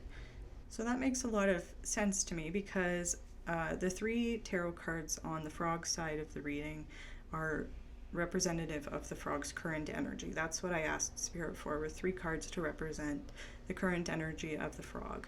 And this cleansing message, I can kind of put together a narrative in these cards here. We have the Knight of Wands in reverse, the Two of Swords in reverse, and the High Priestess. And so there might be a potential kind of story here where somebody who was in an impulsive, volatile energy finally makes the decision that they might have been avoiding for a while and chooses to fully embrace their spirituality and essentially cleanse themselves of that old chaotic energy. I also wanted to mention that the number 38 can represent a message from Spirit to keep going because you're on the right path. So the Knight of Wands in reverse is kind of a chaotic energy, because when the Knight of Wands is upright, that's an energy of somebody who is taking action in some way. The Knight is a cardinal energy. It's an action-oriented card, and this person is feeling energetic, feeling inspired, feeling excited to move forward, looking for adventure, you can see the person on the cards, having a great time banging on those drums. They're about to get on their horse and really go for it. and it is like a fiery energy. You can tell by the colors on the cards and because the wands are associated with fire. However, when this knight is in reverse, that's when the energy can become reckless. So this person's charging ahead without looking for obstacles or without concern for anything that they might be trampling over on the way. And the energy that this person is moving forward with can become aggressive or abrasive. So this person might be, looking for a fight or just have a short temper. This can represent somebody who is making snap decisions, reacting emotionally to things without using their logical brain or thinking about how their actions are going to affect other people, and somebody who's basically just behaving irresponsibly. So I'm not saying that this is, if you identify as the frog, I'm not saying that this is your current energy. That was the question that I asked Spirit, but I'm kind of reading this as either you've left this energy or you are going to leave this energy, and it's kind of like a narrative of these three cards, and you're going to end up as the High Priestess. That's kind of what I'm seeing. Either that, or maybe this Knight of Wands in reverse is not your energy. This might be the energy of somebody else in your life or a situation in your life that you are trying to move away from, or that you're trying hard not to emulate their behavior. Then we have the Two of Swords in reverse, and the Two of Swords upright can talk about needing to make a decision and being confused about it. And when it's in reverse, it's that, and there's an additional blockage. So it could be coming up because there's some choice or a decision that we're completely avoiding, or that we've been pushing off or delaying for so long that that it's starting to cause real problems. Like the avoidance of the issue is starting to cause problems. There also, with this Knight of Wands in reverse, could be an interpretation that rather than avoiding making choices, maybe the choices that this person has been making with this reverse Two of Swords energy are impulsive emotional decisions based on a whim rather than on listening to our intuition or our better judgment. I think either way there may be a message here that this person has just kind of been following their whims instead of choosing to commit one way or the other to something. However, I do want to say that this card is between the Knight of Wands reverse and the High Priestess, which I think is significant. This might be saying, when you follow your inner guidance and the advice of your spirit guides, you will be able to make decisions that you would have previously struggled to make, or you would have previously just made a snap decision based on emotions. And this might just be an acknowledgement that maybe the path has or will become clearer for you by choosing to embrace your connection to the spiritual realm. Because with the High Priestess here, the High Priestess is an extremely spiritual card. It talks about our connection to the spirit realm, and it can come in when we are getting a lot of messages or downloads from spirit, either in our dreams, or maybe we are getting some sort of clairvoyant messages, clairaudient messages, or it could just be those gut feelings that we're having that we're ignoring with the Two of Swords in reverse, or we have been in the past.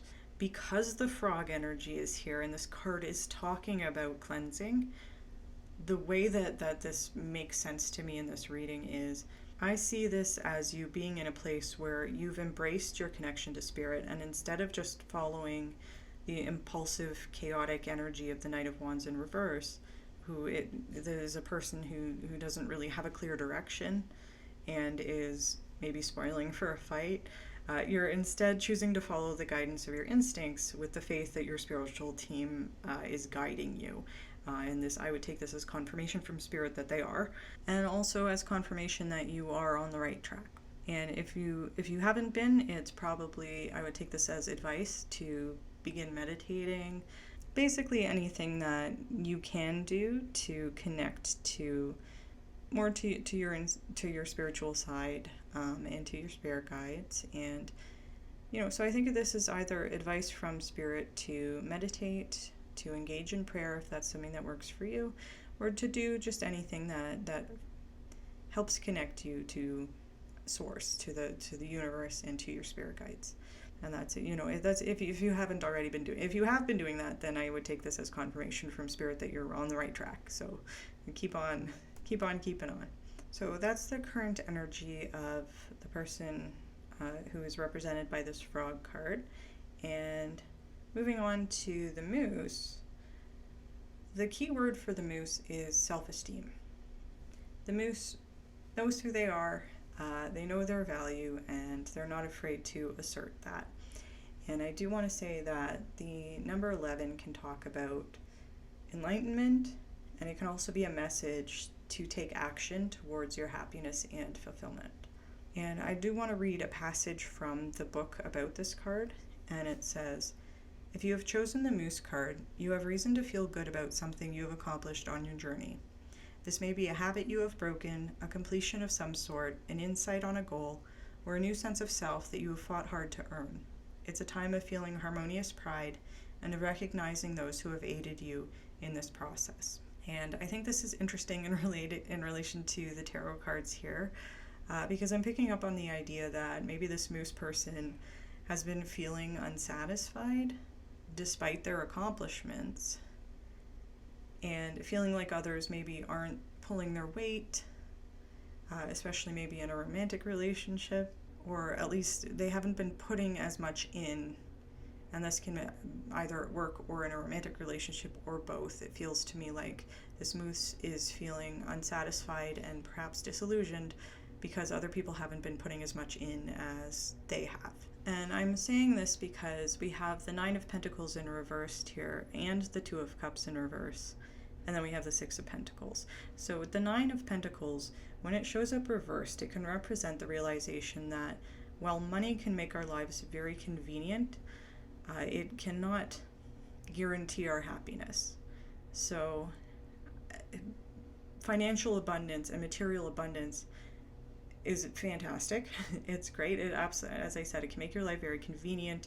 It can make us happy in the sense that when we're financially secure, we don't need to be filled with anxiety all the time about where our next meal is coming from. However, as I said, it cannot guarantee happiness. And so when this card comes up, it might be talking about a person who is wealthy or at least financially stable, who has maybe achieved a lot in their lifetime, might have received a lot of awards or accolades or recognition, and yet there's some sort of lack of emotional fulfillment. They have their 9 of Pentacles, but they're not feeling the joy of it because maybe they're still looking for the 9 of Cups or the 10 of Cups, if that makes sense. There's also a potential interpretation where this card is talking about the opposite thing and is just referring to somebody who is maybe financially insecure or not materially abundant, and they may be losing faith in the idea that their 9 of Pentacles is coming in. They might have been counting on, when I put the work in, I am going to be able to there might be something like when I planted these trees, you see on the card, this person is harvesting their pentacles from the trees. So they might be saying, when I planted these trees, I thought there was a guarantee that I was going to get an eventual harvest, and for whatever reason, it might have turned out that that wasn't the case for this person, and they might be feeling disappointed and disillusioned by the fact that they've invested in something financially and it has not paid off the way that they had hoped that it would. So those are 2 different possible interpretations, and they could both be true for this moose person. Now, that's what I'm kind of getting with the 9 of Pentacles in reverse. And then we have the 2 of Cups in reversed right beside it. And so this card is suggesting to me that this person might have recently gone through a breakup, and it might have been with somebody with whom they were not emotionally fulfilled because the other person wasn't putting as much into the relationship as the moose was. And this could also be a platonic relationship in their life. It could be a family relationship or a friend. Whatever it was, this card is telling me that they were investing emotionally in something and they were not being met halfway. As you can see on this card, both of the hands are holding each other and both of the cups are full. And so with this card reversed, that's telling me that that was not the case in this relationship for whatever reason. And the reason that I would interpret that as the moose putting in more than the other person, even though there's a way you could potentially interpret this as other people putting more in than the moose. But I think with the message of the moose card and then with the Six of Pentacles being here, the way I'm feeling about it is the Six of Pentacles talks about a give and take. It can be about giving, it can be about receiving. It's just about like an energy exchange of some sort that might have to do with a financial exchange because it is a Pentacles card. But it doesn't have to. It can just be talking about giving or receiving.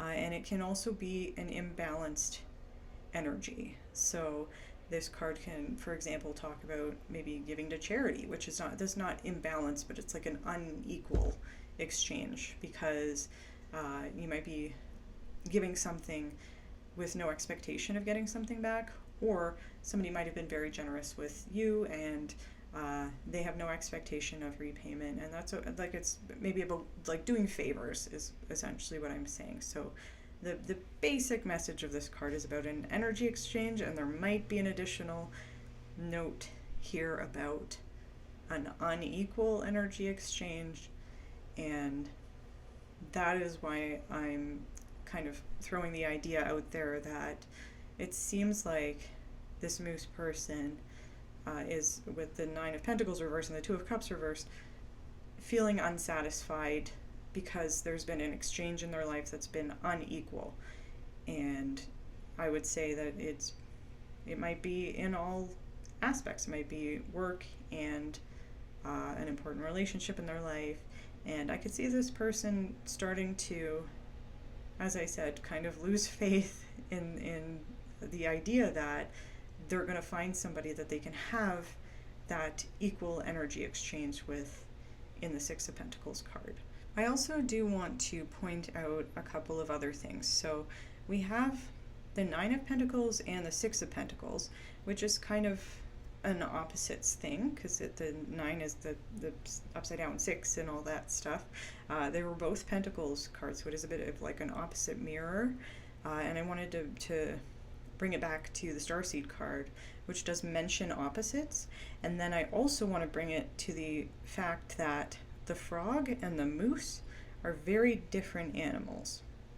And so that's not a bad thing. It just might be, there might be a message here from Spirit that maybe you and this person are very different in some way. There might be a significant difference. So you might be from different cultures. Maybe one of you is very tall and the other one's very short. Maybe you look very different. Maybe there's an age difference. Maybe you have very different personalities. However, with the Starseed card, what I'm seeing is that those pieces fit together. They might be opposite energies, but they're going to come together. You're going to fall into each other's arms, and it's all just going to work. That's kind of what I'm seeing here. So these are the two energies of the two people in this connection. These are their current energies. So as always, just take whatever resonates for you. You might resonate with the frog energy. You might resonate with the moose energy. And with that said, I'm going to move into the second part of your reading, pile 3, and that is going to be about the relationship itself. So this was about your current energy, your person's current energy, as a way to kind of maybe help identify if this is the pile for you and whether this is your person, and a general energy of the relationship. And then we're going to get into some more relationship details and some advice from Spirit. So I'm sorry for rambling. So let's get into the second part of your reading. Pile 3, I'm sorry. I tried to fit all the cards into the shot, and I know it looks a little bit crowded, but hopefully you can see them all. I will explain them and let you know what they are, because I know this with the Santa Muerte deck, it can be a little bit hard to tell what the cards are. It's a little easier with the Light Seers deck. I'm going to do my best, and we'll get through it together. So the first two cards we have here, I asked Spirit specifically about the energy that you are going to be in when you meet or reconnect with this person, if this is somebody that you already know. I am getting an energy that I don't think you know this person yet for the majority of you. However, it's a general reading, so I don't know, take it however it resonates. And so when I asked Spirit about your energy when you meet or reconnect with this person, it doesn't matter whether you resonated with the frog or the moose, because this is specifically about you. It's about your energy. So the cards we have here, the two first cards we have here are the Ace of Swords and the Ten of Cups. And I do want to say I thought this was very interesting, and the Ten of Cups really wanted to come out. It showed itself a couple of times before it came out, and then when it came out, it just flew out of the deck. So the Ten of Cups was really raring to come out when I asked about the energy you're going to be in when you meet your person. I thought that was interesting. And what's also interesting is that we have an ace and a 10. And the ace represents the beginning of a cycle, and the 10 represents like the end stage, like the end stage of a cycle. It's like the fulfillment of that cycle. And so I think there's a message here that you might be at a point in your life where you're starting something new and you're feeling tremendously emotionally fulfilled.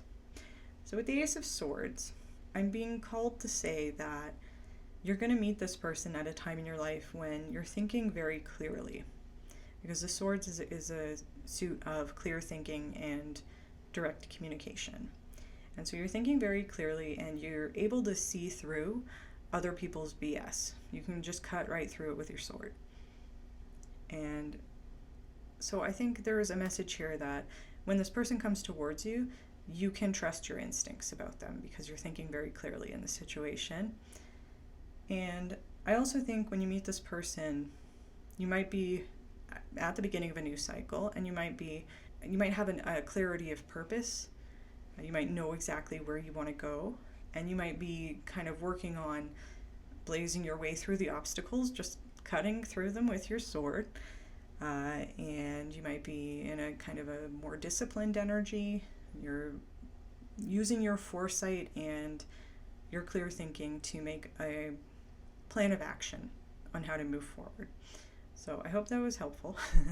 It could also be the Ace of Swords sometimes talks about having an epiphany, and I think that you can see that in this card.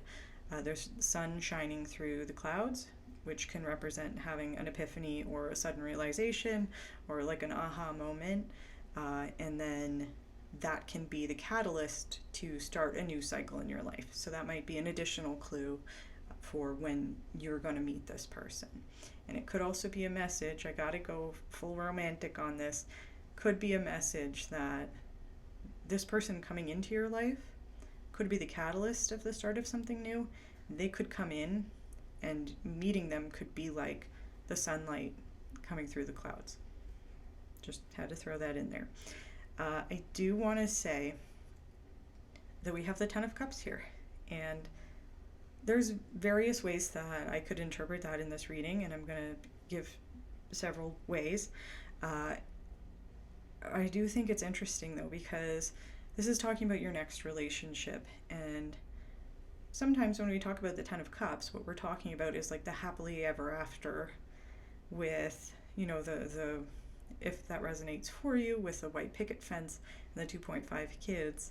It's like we are at peak emotional fulfillment. We have everything we could ever want, and especially in love.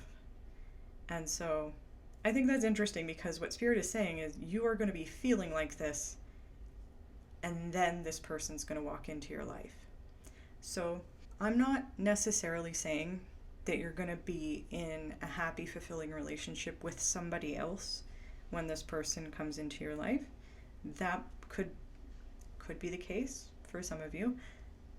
But there are other ways to be at the Ten of Cups without a romantic relationship or without a fulfilling romantic relationship, if that makes sense. Like, for example, maybe you've reached a place where you have learned how to fulfill your own emotional needs to the point where you're super happy being single and living that single life. Maybe that is absolutely 100% where you want to be. And then this person comes into your life.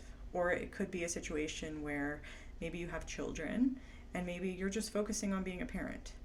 You know, maybe you have children from a previous relationship and being a parent is filling up your cups. You know, you have that fulfillment from being a parent, and maybe you're not looking for a romantic relationship because you want to focus on that. So in whatever way, you know, you obviously just take whatever works for you, whatever resonates with you. The basic message of this card, as I said, is just talking about being at the uppermost peak of emotional fulfillment. However, I do want to point out 10 plus 1 is 11, and we have the moose, number 11. And this, again, I'm going to get romantic with it. Just bear with me. This could be a message from Spirit that you might think you're at your 10 of Cups, and then this person comes in and you realize there's an 11 on the dial. There's one more cup. You didn't know you wanted it, and then it appeared. So again, if that resonates for you, I wanted to throw that in there. And I think that this makes sense. I'll get into the rest of the cards. I just want to also to add an additional note that it would make sense that you would draw something towards you when you're at your 10 of Cups, because when you're at your 10 of Cups, you're going to be radiating abundance and gratitude out into the universe, and that helps attract more abundance and more things to feel grateful for. With the frog, I think with the High Priestess, this might be Spirit's way of confirming that being in that high vibrational spiritual energy or working on getting there is really going to help bring this person towards you, because that's again like a very what's the word I want? A very attractive energy for the universe, and it's going to help working on your manifestations. It's going to help bring this relationship towards you. And I would say, if you identify as the moose, I would say this is confirmation from Spirit that to not lose faith, despite if you feel like you haven't been getting back what you've been putting in so far. Don't lose faith, because something is coming in for you. You're going to already be at your 10 of Cups and feel amazing, and then this person's going to come in. So the next two cards, I asked Spirit for, we have the two cards are going to be when you meet or reunite with them. So that's going to be like the first encounter or re-encounter. You know, if this is somebody you have been out of contact with, this is going to be like the next time you see them.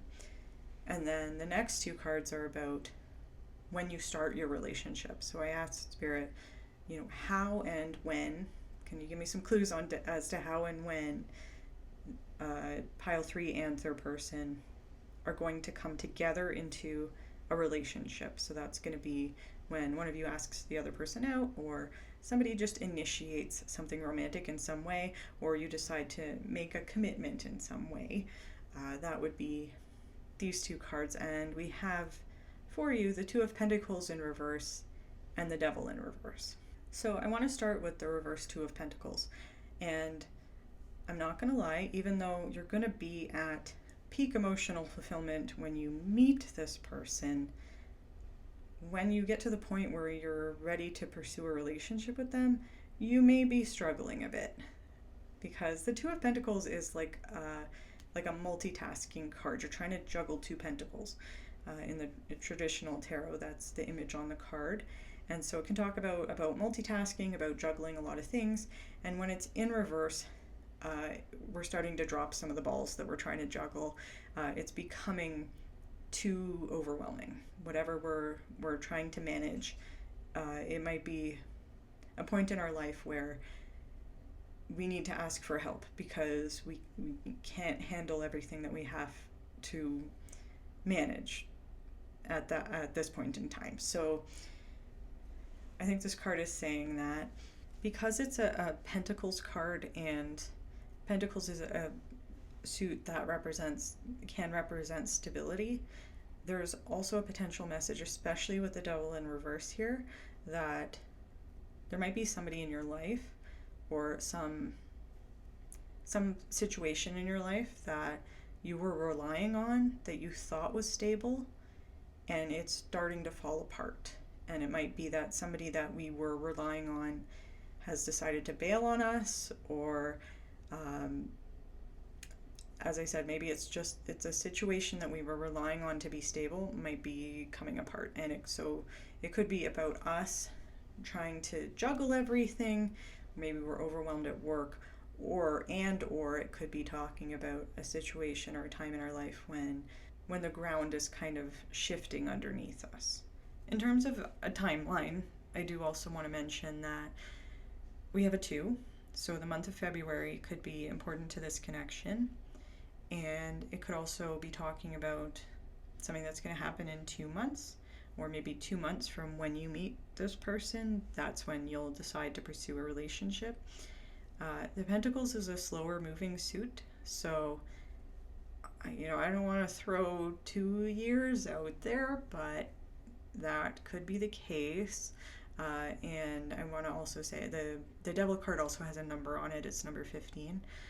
And so the 15th of a certain month might be an important number for your relationship.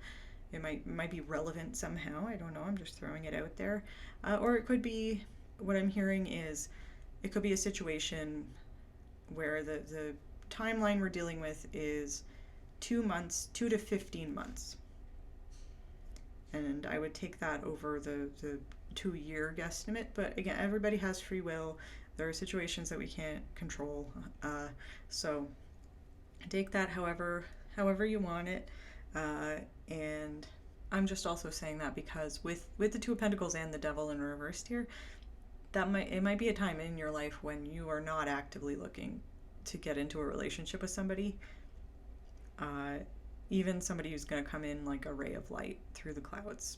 You might have too much on your plate at that point in time. So that might cause it to be slightly delayed, which is understandable.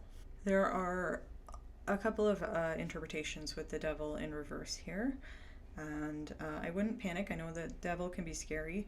However, the way that I would interpret this is in context to the 2 of Pentacles. This might be talking about, if you're married, when you meet this person, you might be going through a divorce when you decide to get together with them. Or because the Devil upright is talking about contracts. There's a message there about like a formal contract. And it could also be in relation to the 2 of Pentacles in reverse. Maybe you've decided to quit your job. Maybe it was too overwhelming, you were too overworked, so it might be a situation where that contract is ending, or maybe you've been let go, and that is causing the stress of trying to juggle everything. The Devil can also talk about addiction and recovery. So if you are somebody who is in recovery, or even somebody who's trying to moderate something in your life, this might be a message that that's something that the 2 of you have in common. And since this was a question I asked, how and when are you going to come together, there might be, for a handful of you who are in recovery or resonate with that message, that might be the context under which you meet this person. Maybe they are also in recovery or also trying to moderate something, and that might be a way, like a point of connection for you two. And with these 2 cards together, I think it's very possible you're going to meet your person at a time when you're struggling under the weight of your responsibilities, when something in your life that was causing you massive stress has either fallen apart or is about to, and it's at like an ending in some way, or when you finally decided to make the choice to leave a situation that was harmful to your health. And I don't want to get too specific because it is a general reading, but I'm getting a feeling that This person who's coming in might notice that you're going through a hard time and come in with an offer to help you out in some way, maybe as a shoulder to lean on. Now, despite the tough time you might be going through when you come into a relationship with this person, the last two cards here that we have are, I asked Spirit for information about what your relationship with this person is going to be like. And we have two figures here. We have the Queen of Wands and the Page of Cups. And when I saw these two cards, first of all, they're looking at each other, which I think is adorable.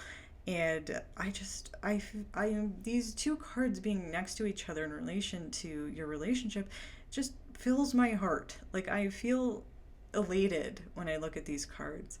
And I'm excited for you because this seems like such a vibrant, loving energy. That's what I'm picking up with these cards. And so despite whatever hardships you might be going through, when you come together with this person, this relationship is going to be beautiful. That's what I'm seeing here, because I see these two figures on these cards as representative of you and your person. I also want to mention again the idea of opposites. We had opposites in the Starseed card, and we had opposites just because the frog and the moose are very different energies. They're different animals. they're very different animals in the animal kingdom. And because we have a queen and a page, this might be a more confirmation from Spirit that maybe you and your person are just in different life stages. Maybe there is an age gap. If that's something that works for you, there might just be, or maybe one of you is more financially stable than the other person, or it could just be talking about, maybe somebody has more experience with relationships than the other person. But whatever it is, this might help you identify this person when they come into your life, that there might be some significant difference in some way. However, I think that that's really going to work for this relationship. I think that that's really, you're gonna fit together. The opposites, you're gonna come together like two magnets. Like, when I look at those two cards together, as I said, they just make me happy. Like, it's such a happy energy, and I feel like I'm gonna cry. Like, it's such a beautiful energy. So, not to get too emotional about it, before I get into the specific meanings of these cards, I wanted to say a couple more things. So I am going to refer to the Queen of Wands as a queen, and I might say she, and I'm going to refer to the Page of Cups. I think it's a female figure in this card. I'm going to try to stay gender neutral, because, the Queen of Wands might be you in this situation, the Page of Cups might be you in this situation, and the other person will be the other person, and the gender here is really irrelevant, because this is about the energy in this connection. So I just wanted to throw that out there. And I also wanted to say, because we have a Wands card and a Cups card, it could be the case that one of you is a fire sign, which is Aries, Leo, and Sagittarius, and one of you is a water sign, which is Cancer, Scorpio, and Pisces. So again, only take what resonates, but that might be another just indication from Spirit that, that's something to look out for. We have the Queen of Wands, and the Queen of Wands is very charming and charismatic, very friendly and outgoing, loves making people laugh, loves having a fun time, and uses their social skills to boost people, to make people feel better, boost their self-esteem, build other people up, and to help make friends with other people. They have strong social skills and strong emotional IQ, and they use that in positive ways. And this person is naturally attractive because their energy is very attractive and probably pretty confident. And I'd say this person probably has a pretty big friends group because they tend to get along with a lot of people. However, the Queen of Wands has a backbone. They're not going to be they might be friendly with a lot of people. They're not being taken advantage of by anybody. They're not going to allow that. Also, they might have a large friends group and get along well with everybody. However, the Queen of Wands is a very loyal energy, and they'll definitely be very loyal to their partner. So it could be a case where, I have a million friends, I only have one partner. And so I just wanted to reassure you if that was something that you were worried about. Or if you identify as this Queen of Wands person, that's going to be something that your partner appreciates. So the Queen of Wands also typically loves a friendly competition, and are very open-minded and adventurous. So overall, just a very, very bright, fun energy. I also think this might be a romantic person just with the appearance of this card. There are roses on the card, and she's holding a candle. And so I just want to say this, there might be a romantic person at heart, which would understand why this person is attracted to this Page of Cups, because the Page of Cups is like a hopeless romantic. The Page of Cups is the youngest of the Cups court cards, and so they can bring an air of innocence into a relationship, and not in like a naive way, just in the sense that this person is probably a hopeless romantic, and probably wants to believe in the idea of soulmates and the importance of romance.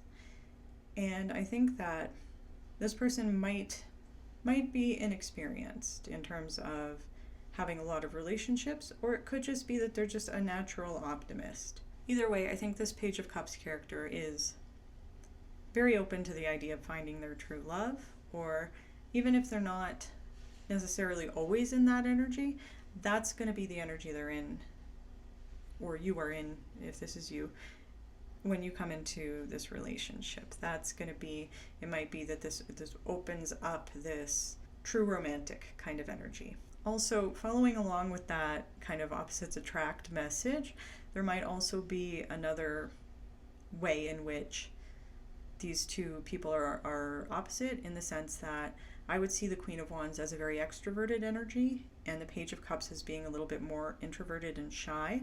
However, I do want to say the Page is a messenger. They're a messenger cards, along with the Knight's Courts cards are usually a messenger. And so this could be a clue from Spirit that, or just a little nod that it might be whoever the Page of Cups is in this situation might be the person who actually ends up making the first move in terms of asking the other person out, or sending a flirty text, or just initiating the romance in some way. And then I could see this Queen of Cups just absolutely being smitten. She looks smitten on the card, I have to say. Like, she's got her hand up by her face. Like, I can see that. So either way, there is like a real tenderness and sweetness to this relationship. And because this Page of Cups, it just represents all of like the ooey gooey romantic mushy feelings of falling in love. And that's beautiful. Like, I'm smiling from ear to ear. I love these two cards here for you. I'm excited for you. And so I am going to move on to the advice from Spirit here with your Moonology cards. We have the full moon in Virgo, and this one says, "You are good enough." And I'm seeing this card in combination with the other card, which is Blue Moon, Believe in the Impossible, that it's confirmation that whatever you're struggling with when you come together with this person, this relationship is going to be like a revelation to you, and you might not feel like you deserve it at first. And I think this is Spirit's way of saying that you are good enough and that you do deserve it. And if you identify as the frog, there might be some feelings of maybe shame or guilt or something there related to that Knight of Wands reversed that came up in the first part of your reading. It could be that maybe if you identified as the Knight of Wands reversed, could be that you're feeling a little bit ashamed of maybe some of the things that you said and did when you were in that energy. Or if you identify as, or if you think that this Knight of Wands reversed is somebody in your life, it could be that that person has made you feel like you're not good enough in some way. And it could also be maybe these people are involved in whatever this imbalanced energy is that you're in when you come into a relationship with this person. And I think that despite whatever chaotic situation is happening when you decide to pursue a relationship with this person, or when they ask you out, however it happens for you, there might be part of you that's holding yourself back from it because you feel like you're not worthy of it, or maybe because you feel like I can't do this right now. Maybe you are going through a divorce. Maybe you're thinking, I already have my 10 of Cups. There's nothing above 10. I can't, that's it's too good. I don't deserve that. So I think that if that resonates with you, I think that this is absolutely a confirmation from Spirit that you are good enough and that you do deserve it. So I wanted to throw that out there as a possible interpretation. And if you identified as the Moose, you might find that due to your past experiences, where you were giving much more to your relationships than you were getting back, you might not trust the universe to give you what you want, or that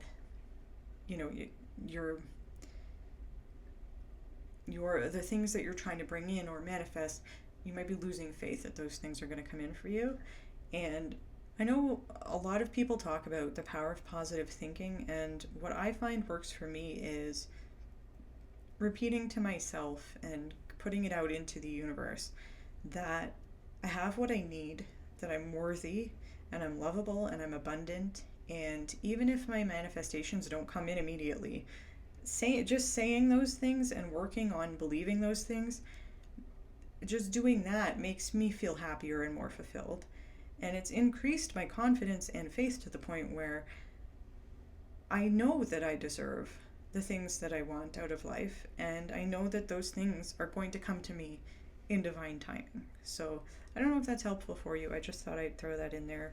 And the emotional fulfillment that I'm sensing in this relationship is also being confirmed for me by the color of this full moon in Virgo card, because green represents the heart chakra, and this is a full moon. So when I say the phrase, my heart is full, that's what I'm feeling with this card. And so I think there's an amazing potential for the two of you in this relationship to build something together that is long-lasting and beautiful. And with the blue moon card, it does say believe in the impossible, and I am hearing the song Blue Moon, and I like the Frank Sinatra version, personally myself. And the lyrics are talking about somebody who is hoping and praying for a loving relationship, and so they go outside and they're standing there just praying and hoping, and the moon hears their prayers and sends them their true love. That's how I interpret the lyrics anyway. So it's a very romantic song, and I think this card is here as a message to surrender to the divine, and you do have the word surrender on your Starseed card, and to have faith in divine timing, because it's possible that even though you think you are fulfilled when you meet this person, there's something much more fulfilling waiting for you beyond the horizon, on the other side of whatever you're going through when you get into this relationship. So don't ignore your intuition when it comes to this person, because this is a confirmation from Spirit that this relationship is meant for you.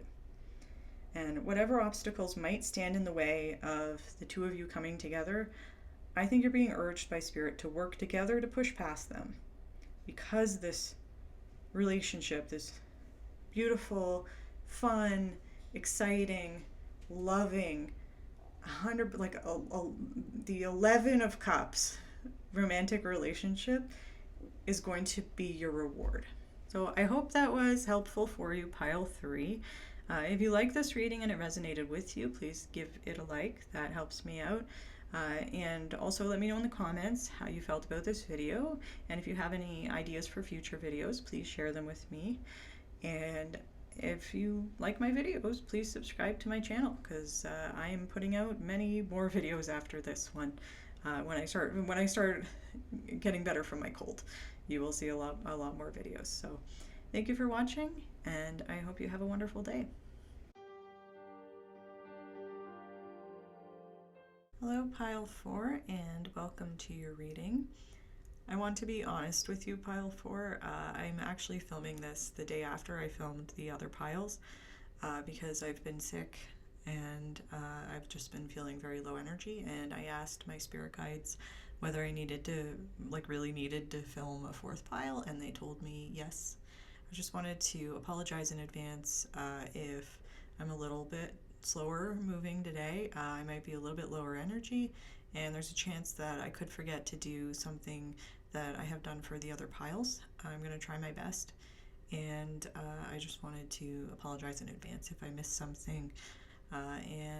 With that said, let's get into your reading today. So today's reading is about what's next, your next relationship, what's next in love for you.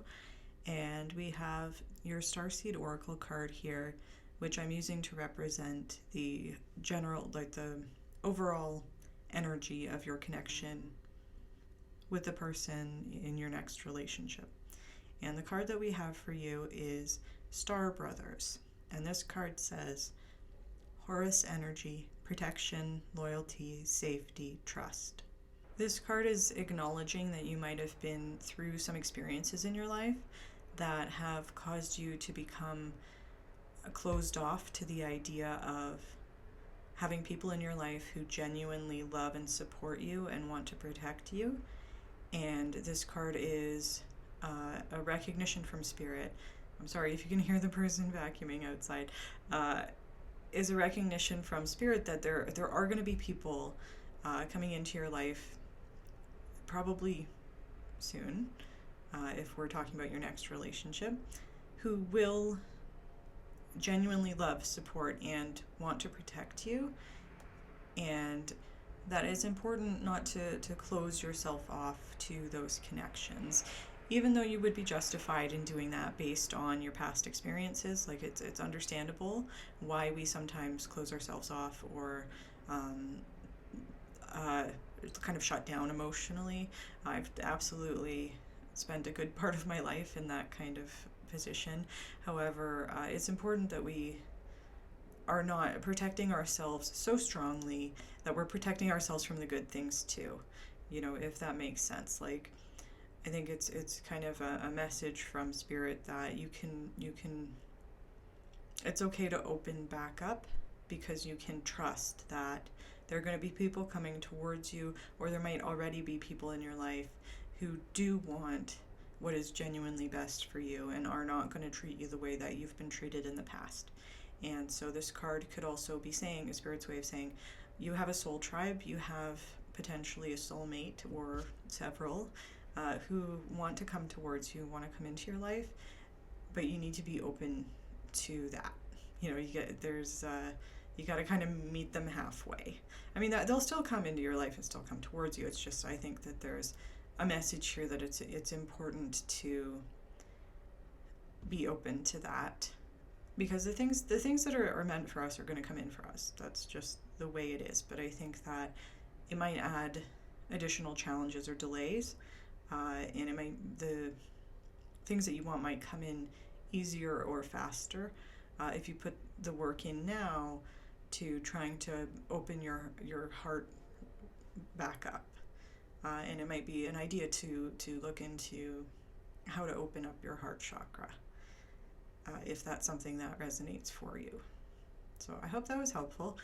So we're going to move into the first part of your reading here, and I'm going to pull 2 animal medicine cards that are going to represent your energy and the energy of the other person in your connection, and then we're going to have 3 tarot cards each for you and your person that'll help me clarify your current energy. Okay, pile 4, so we have the cards for the first part of your reading here, and I have picked 2 animal medicine cards, as I said, and we have the mouse and we have the hummingbird.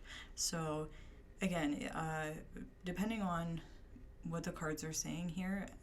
You might find that you resonate more with the mouse, or you might find that you resonate more with the hummingbird, and only you can determine that.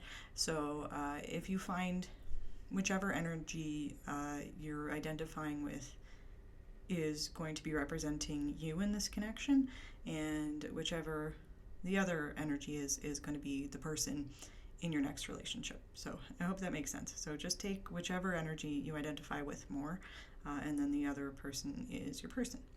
So I do want to say, I feel compelled to say, we have the mouse here, and the mouse's current energy is being clarified by the Six of Swords in reverse, the Two of Swords, and the Seven of Swords, which is a lot of swords energy. And I just want to say, I feel compelled to say, I didn't do this for the other press, I feel compelled to say, if you identify with this mouse energy, and you find that you're going through a hard time, that with your Starseed card, I am hearing that it's not going to last forever, and you're going to find a better situation, better people to be around. You're going to find people who are vibrating on your frequency. You're not going to be in this situation forever. So I just felt like the need to kind of give a bit of a pep talk about that, if you needed to hear it. And so the mouse card, the key word for mouse is scrutiny, or scrutinize. I've said this in a lot of the readings today. Sometimes when we look at a card and we hear the keyword for the card, it can seem like, oh, that's like a negative thing. However, I think none of these cards are inherently negative or positive. They're all inherently neutral, because every animal has strengths, and it has, things that the animal's not that great at, just like every single person. We all have things that come naturally to us and things that we struggle with. So when we're talking about the scrutinized energy of the mouse, it's referring to the fact that the mouse is a small animal. It's a small prey animal that has a lot of predators, and so the strength of the mouse is that it's able to scrutinize its environment and take stock of the things that it needs to take stock of, and is very good at recognizing red flags and kind of figuring out what it needs to do in order to avoid the predators. And I think that this is interesting given the cards here, especially that Seven of Swords card that's coming up for the mouse. And I'm going to talk about that in a second, but I did want to start with the Six of Swords in reverse. And the Six of Swords, when it's upright, is a card that talks about transitions. It's talking about moving from one cycle of our life to a different cycle. We're leaving the conflict energy of the Five of Swords behind, and you can see the figure on the card. I don't know if you can see, these cards are pretty bunched up. I'm doing my best, but the figure on the card is in a boat, and they're traveling to somewhere else. And this energy for you is currently being blocked for some reason, and that could be because maybe you feel that you're not ready to move on to the next stage, or it could be that there's a person or some part of your environment, or maybe some emotional blockage there that's preventing you from wanting to move forward or knowing how to move forward. It could be saying that, given the other cards here, it could be saying to me that maybe you feel trapped in your current situation, or trapped kind of in your mind, because for me, this is an energy of either wanting to move forward and not being able to, or knowing internally that it's time to move on to the next stage. Maybe your spirit guides are trying to urge you to move on from something, and you're not emotionally ready to do so. So for whatever reason, that transition energy of the Six of Swords is currently being blocked for you. And we have the Two of Swords kind of clarifying that, because the Two of Swords is this person on the card is standing at a crossroads, and there are many ways to go, but you can see that this person, they're kind of turned around, they don't know what's going on, and they have a blindfold on. And so the message of this card is, it's about making decisions and possibly being confused about which way to go, and or conflicted about which way to go. And the person on this card is not going to be able to use logic in the situation because they're not able to think their way out of it because they can't see. Their vision or judgment is being blocked in some way. However, with the ravens on this card specifically, ravens are spiritual messengers, and so there's a message when this card comes up that it's important to listen to your instincts. It's important to listen to your gut feelings, and I think that also can tie into the mouse, because the mouse has great instincts when it comes to getting away from predators and getting themselves out of danger. And so I think there might be a message here that if you're not sure which way to go, or if you're feeling stuck or trapped, or if what is blocking you from doing your Six of Swords transition is a confusion about which way to go, this might be a message from Spirit that it's important for you to, instead of trying to think your way out of this using your logical mind, it might be time to sit, meditate, ask your spirit guides for help, because it could be that a part of you knows which way to go, and you might just need to kind of take the time to sit down and listen to that internal wisdom to kind of figure out a way forward here, if that's helpful for you. We also have the Seven of Swords. And the Seven of Swords, when that comes up, that can be a very hard card to deal with, because the basic message of the Seven of Swords is that there's somebody in your life, in your situation, who is not acting in good faith. And that can specifically be talking about being deceptive, especially with the moon on this card. The moon has secrets. It's like symbolic of secrets and not knowing the whole story. And so with the Seven of Swords being here, this could be either a warning from Spirit that there's somebody in your life that maybe you're not aware of is being deceptive with you and is maybe planning to betray you. And I don't know if that's something that might be a message that Spirit's trying to get across. Or this could be a situation where this betrayal has already happened, and that's why your current energy is in this kind of very confused place, which would make sense. There could also be an interpretation here where maybe you are the person on this card, and there might be like an interpretation where maybe the Two of Swords is here because you're trying to make a decision but you're not listening to your internal guidance, and so there might be some avoidance or self-deception here with this card. Only take that if it resonates.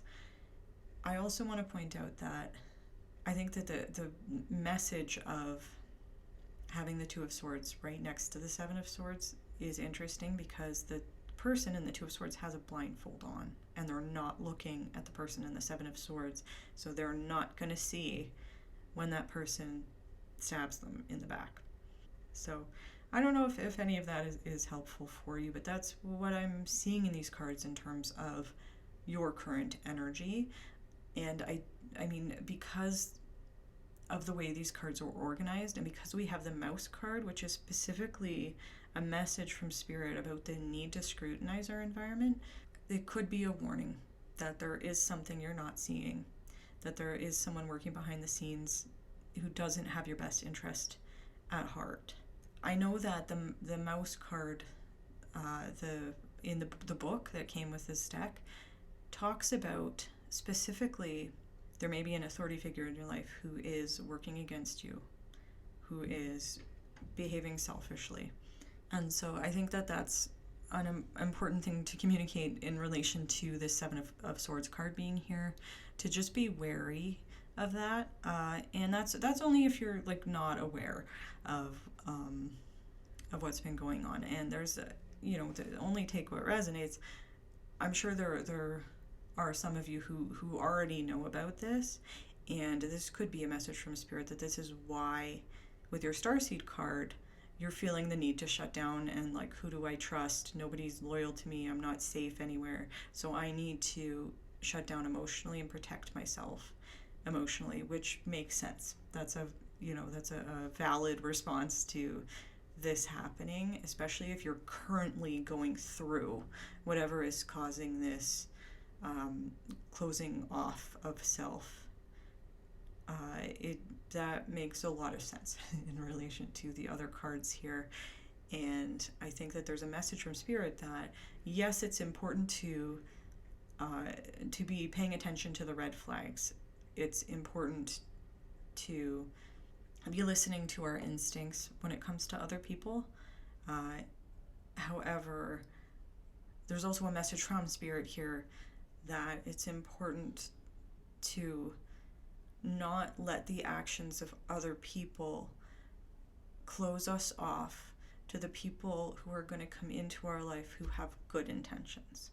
Choosing to walk away from whoever this person is in your Seven of Swords card is going to help you figure out which path to go down, if that's helpful for you to hear. So I'm going to move on now to the hummingbird.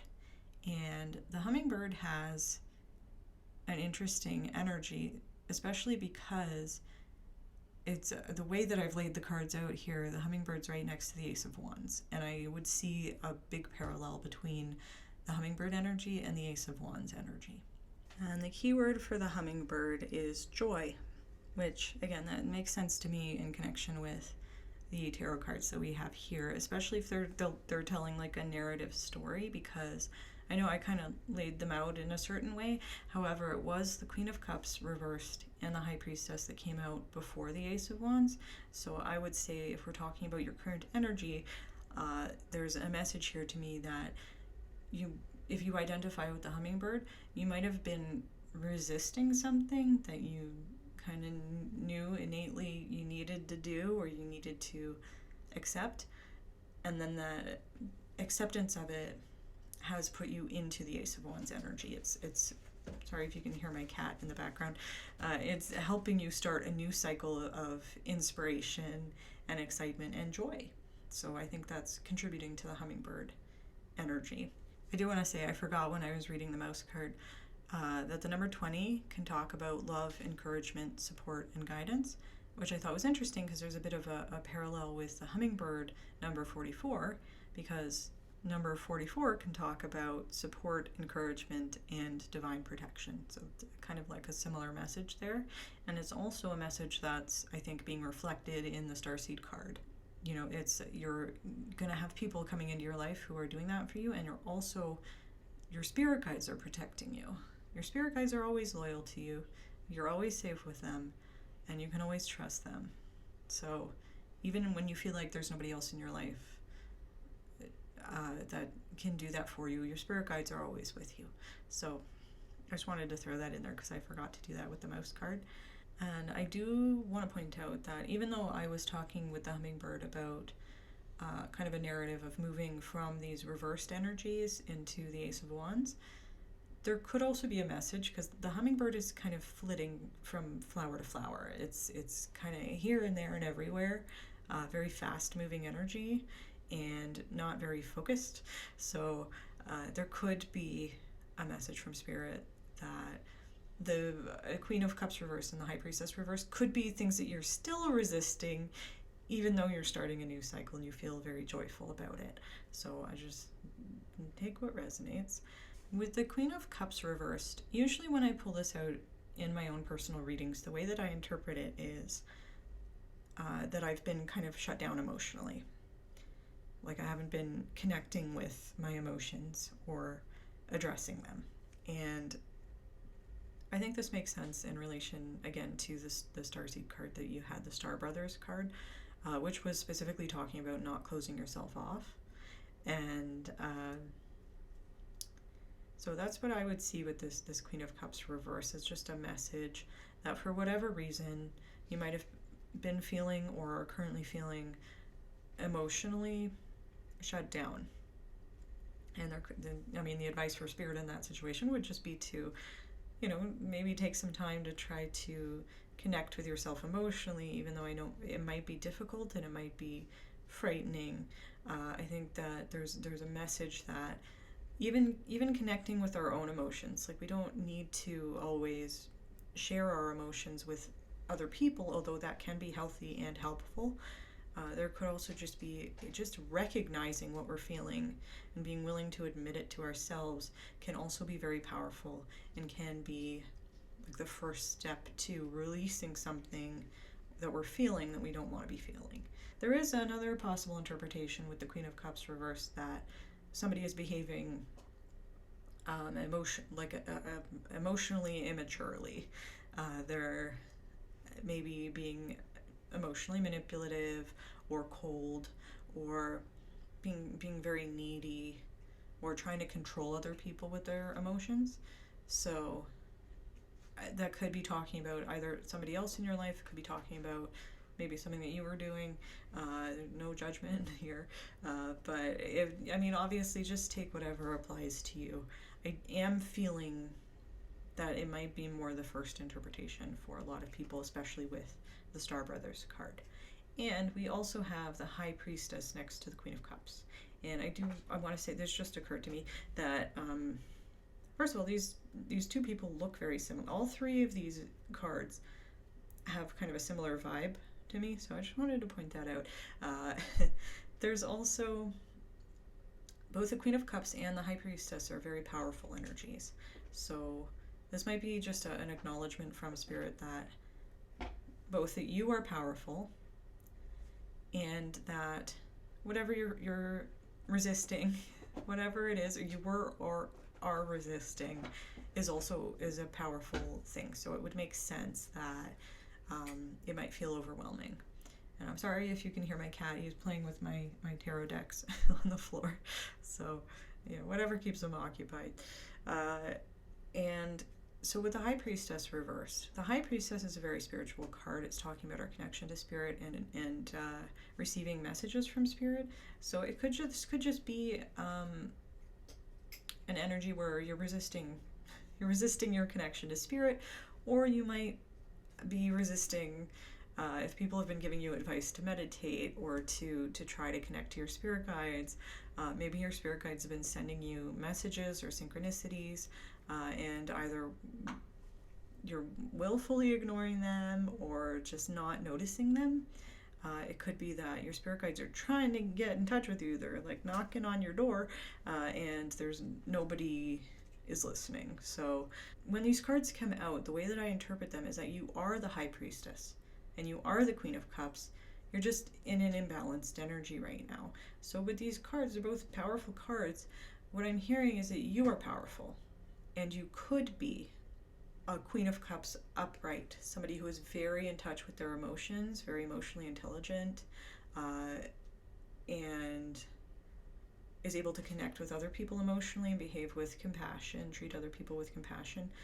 And you could also be the High Priestess upright, someone who is very spiritual, very connected with their spirit guides and with the universe, and is being spiritually guided and allowing themselves to be spiritually guided. So I don't know if that resonates with you. If you identify as the hummingbird, this could also be talking about, as I said, the other person in your connection. And they might be currently in a phase in their life where they're emotionally shut down, ignoring their spiritual connections, or just not connected to their spirituality. However, with the Ace of Wands here, I would say that this person is still in, and especially with the hummingbird talking about joy, is in a positive place in their life because they're starting a new cycle that is very exciting for them. I think there's two possible interpretations with these cards here for the hummingbird. Either this is somebody who is ignoring aspects of their emotional and spiritual development in favor of seeking adventure and chasing new experiences, or this is somebody who might have already been working through emotional and spiritual blockages to get to the Ace of Wands, where they're feeling inspired and excited to start something with a blank slate. So if you identify as a hummingbird, take whichever resonates for you. So I'm going to move on to the second part of your reading here, which is going to be more information about your person, how and when you're going to meet, some information about the relationship, and some advice from Spirit. So here's the second part of your reading, pile 4. We have the tarot cards at the bottom, and I'll explain what they mean, and then I have some Moonology cards with just some additional advice from your spirit guides. And I do want to say, with the cards here, I'm getting the impression that there's a chance that you might already know this person, or you're going to meet them very soon. Because the first two tarot cards that I pulled, I asked Spirit about the energy that you are going to be in when you meet this person. And it doesn't matter if you identified with the mouse or the hummingbird, because I specifically asked about what energy are you going to be in when you meet your person. And that's kind of as a way to help you kind of either get a sense of when it's going to happen, or to recognize when you're feeling this way that, oh, this person might be coming in for me soon. So for your first two cards, we have the Eight of Wands and the Nine of Swords. And the Eight of Wands is reversed. And the Eight of Wands, when it's upright, is a very fast-moving energy. It talks about inspiration and exciting things coming in quickly for us. Something exciting and new is coming towards us. And when it's reversed, what I'm hearing in terms of the question that I asked is there's a blockage. Something that should be happening quickly is being blocked, and that can be talking about feeling stuck. It can be a kind of a stagnation. There's some sort of delay on your Eight of Wands. And I think it might be related to the fact that the Nine of Swords is right beside it. And the Nine of Swords, even upright, the Nine of Swords is a card about anxiety, about dark thoughts, feeling isolated, feeling like we're never going to get out of whatever situation we're in, just having sleepless nights, being kind of stuck in a cycle of negative self-talk and dark thoughts. And so, I mean, you can see on the card, the figure there, their head is trapped in some sort of device. And so that's in reference to feeling like we're kind of stuck in our own head about something. And that, combined with this kind of stagnating energy of the Eight of Wands reversed, is telling me that you're going to meet this person, or I guess reconnect with them if you already know them, at a time in your life when you feel stuck in a negative energy. And I think that makes sense, frankly, if you identified with either animal. I think it makes a lot of sense if you identified as the mouse, and it might be a message, again, that you've either already met this person or you're going to meet them soon, because I think that this energy is related to the energy you might currently be feeling.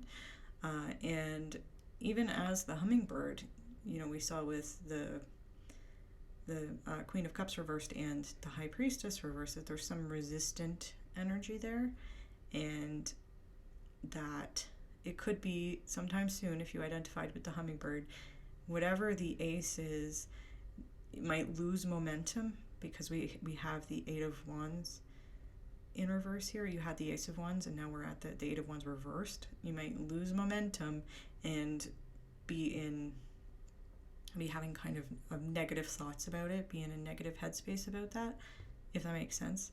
And it might be contributed to by the fact that this person might not be dealing with their emotional well-being and spiritual well-being. So I want to throw that out there as a little extra kernel of advice, a little extra nudge from Spirit, if somebody needed to hear that. So either way, that's what these two first cards are telling me about when you're going to meet or reconnect with this person.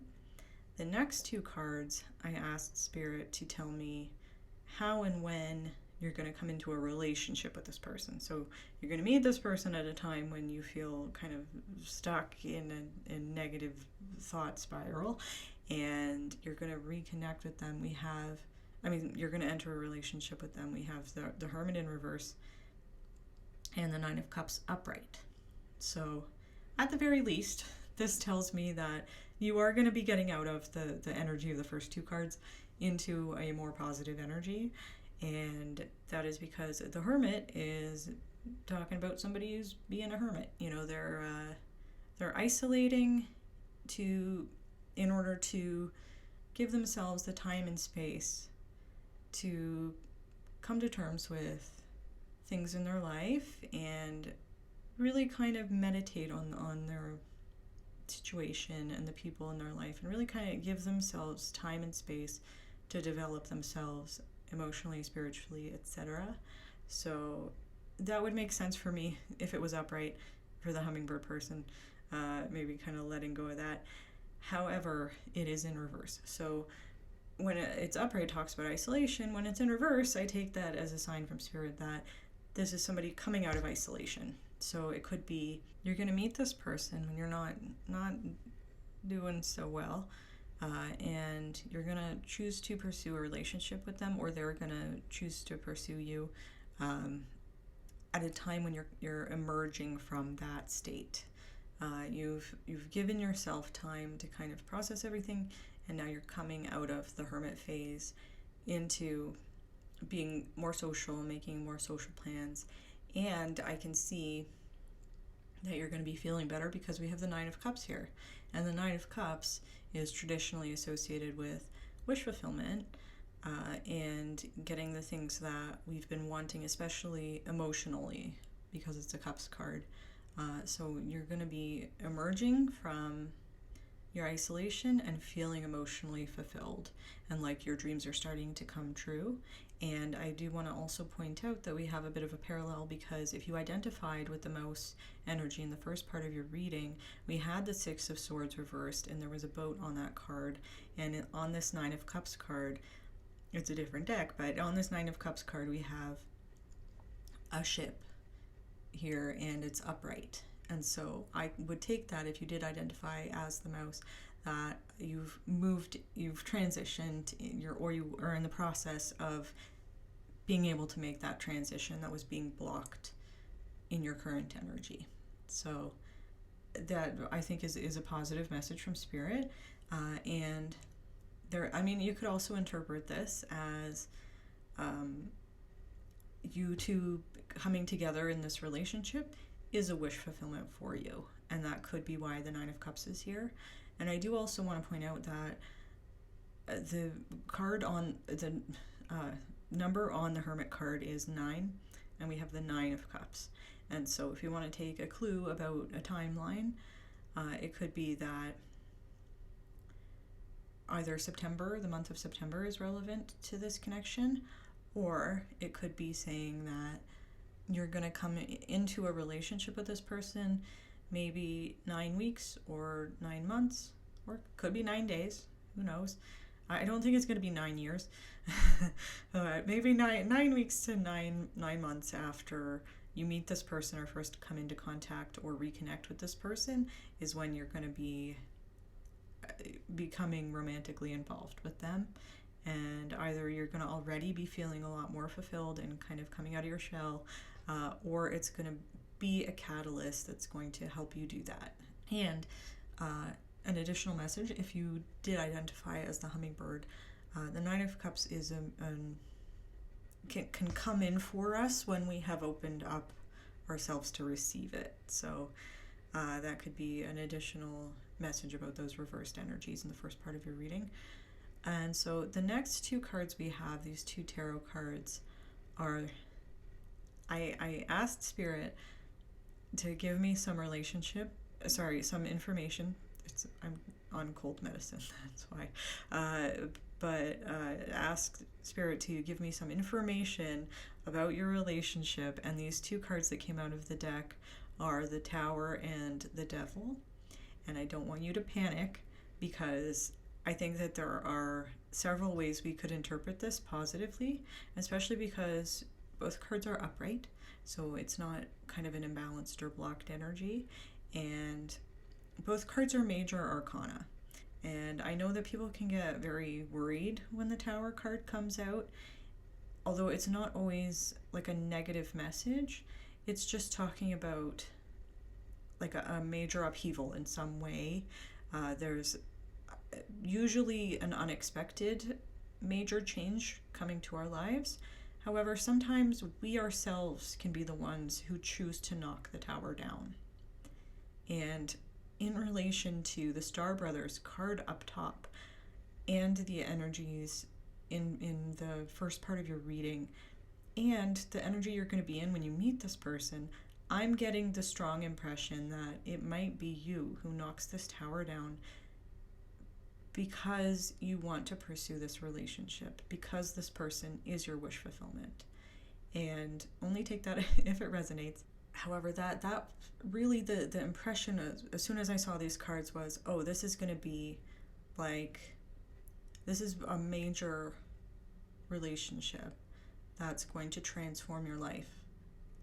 And with the Starseed card, probably in a positive way. And that might help you get away from, if you identified as the mouse, might help you get away from whoever in your life is the Seven of Swords. And it might help you, if you're the hummingbird, get reconnected to your emotions and to what you actually want and to your spiritual team, and start following your spiritual guidance and find a purpose in your life. Either way, I don't interpret the tower here as necessarily negative. However, I did want to point out the possible interpretation that maybe you identify as LGBT, maybe you're trans or non-binary, maybe you live in a very religious household, or maybe there's some other barrier that you would need to bravely face if you wanted to pursue this relationship, and that could be why the Tower card is here, if that resonates for you. And we also have the Devil here, and the Devil, again, is one of those cards that can be scary to see it in your reading, especially right beside the Tower. However, the Devil itself, the card itself, is neither inherently positive nor negative. It has both aspects to it, whether it's upright or reversed. And the Devil, the way that I usually conceptualize when this card comes out is talks about two major things, and that's indulgence and a contract, like a formal contract. So with this card here, I can see it either as, oh, a new interpretation just came into my head, especially in relation, like if you resonated with what I said about maybe being LGBT, maybe needing to make a split from a family or a situation where you are not accepted for the person that you are. There could be just I could see someone's spirit guide trying to be funny here by saying that, you know, this relationship is the devil, you know, it's and I would take that as a playful message. It's not saying that you're going to go to hell or that you're going to burn in hell, because I absolutely do not believe in that, and I don't think your spirit guides would be trying to tell you that either. And I don't take this as a literal message that this relationship is the devil either. What I see here with this card is that this relationship could represent you finally giving in to what you know you want and what you know you deserve, and finally indulging in something that you might have been resisting or that other people might have told you that you can't have. And I see that also with your Moonology cards. I think that message is being echoed there. I just wanted to, before I forget, also mention that what popped into my head as soon as I saw this card was the idea of contracts. And that's like a formal contract in some way. So because it's a devil card and we're talking about contracts, maybe you're somebody who is into a BDSM lifestyle, and if you are, no judgment from me. There could be a connection here for you with this relationship. It could also just be saying this person's your future spouse. You know, you're supposed to become married with this person, or that's part of your relationship. That's going to be a part of your relationship. Because a marriage contract is a formal contract. And so that's another potential interpretation here. I would be remiss if I didn't say that the devil, because it's talking about indulgence, can also talk about overindulgence and specifically substance abuse. So if that's something that you struggle with, I would say that might be something to be mindful of. Just thought I'd throw that in there. And so the reason I was giving those kind of messages about maybe this is a relationship that breaks barriers is because of your advice cards and because of the Starseed card. There's kind of a thread here for me.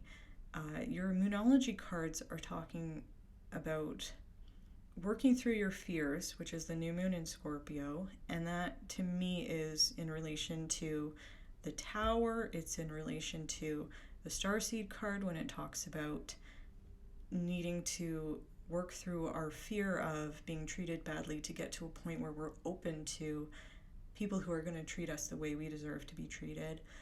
It's in relation to, if you identified as the hummingbird, that blocked emotional energy. Working through your fears can help you with that.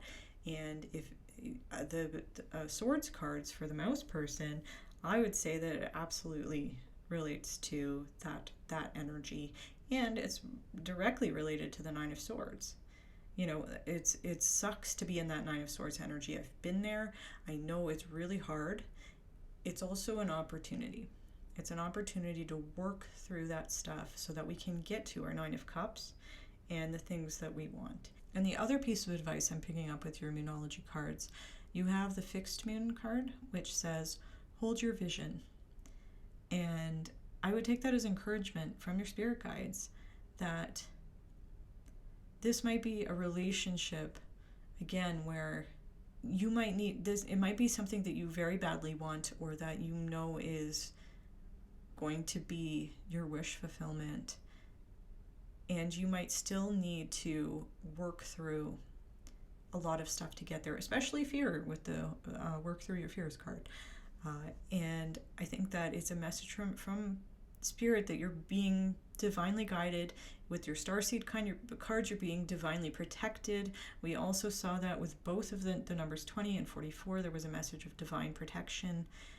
And either way, I think this is a message that this connection is important. Whether, everybody has free will, whether you choose to go through with it or not, I think that you're being encouraged to take it at the very least as an opportunity to work through the things that might have held you back in the past.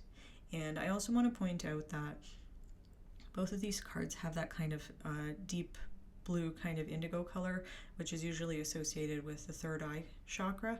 So it could also be a message from Spirit that they're trying to connect to you and send you messages and synchronicities, and it's just a message of spiritual guidance, like in general, which would echo the other messages that I was just talking about. And if you did identify as the hummingbird, this could also be just another nudge from Spirit about the importance of meditating and trying to connect to your spirit guides, because it sounds to me like, that they have guidance for you if you're willing to listen. And that was also in the mouse's current energy with that Two of Swords card. There's a message here that Spirit wants to connect with you. They want to get you out of whatever this Nine of Swords situation is, so that you can get to your Nine of Cups. And actually, it just occurred to me we have a lot of nines in this reading, and the 9 is like, it's right before the 10. It's right before that. So we're approaching the end of a cycle here with all this 9 kind of energy. And so I kind of wanted to wrap this up by just reiterating that even though you might feel very alone, very confused, very anxious, like you don't know who you can trust, or you don't know how to open up to people, or you're worried about closing yourself off emotionally and not being able to open up to people, regardless of everything about this next relationship, which I do think is going to be a positive relationship, regardless, there's a strong message from Spirit here that you are being divinely guided, you are being divinely protected. Whatever is happening right now is a learning opportunity that you can learn and grow from, so that you can get to the next phase of your life, so that your wishes can come true for you, and that you're going to get there. It's going to happen, and you just need to keep going. So I hope that was helpful, Pile 4. I hope I didn't ramble too much. And if you liked it, please give me a like. That would be very helpful. And please let me know in the comments how it resonated, if it resonated or not. And let me know if I missed anything, please. And if you have ideas for future videos, I'd love to hear that. I am going to figure out a different way to film these videos so that I can put them out quicker, because I love making them, and you're going to be able to see a lot more from me. I know I'm rambling now, I'm sorry. And please subscribe if you would like to do so, because I will be putting out many more videos. Thank you for watching. I hope you have a great day.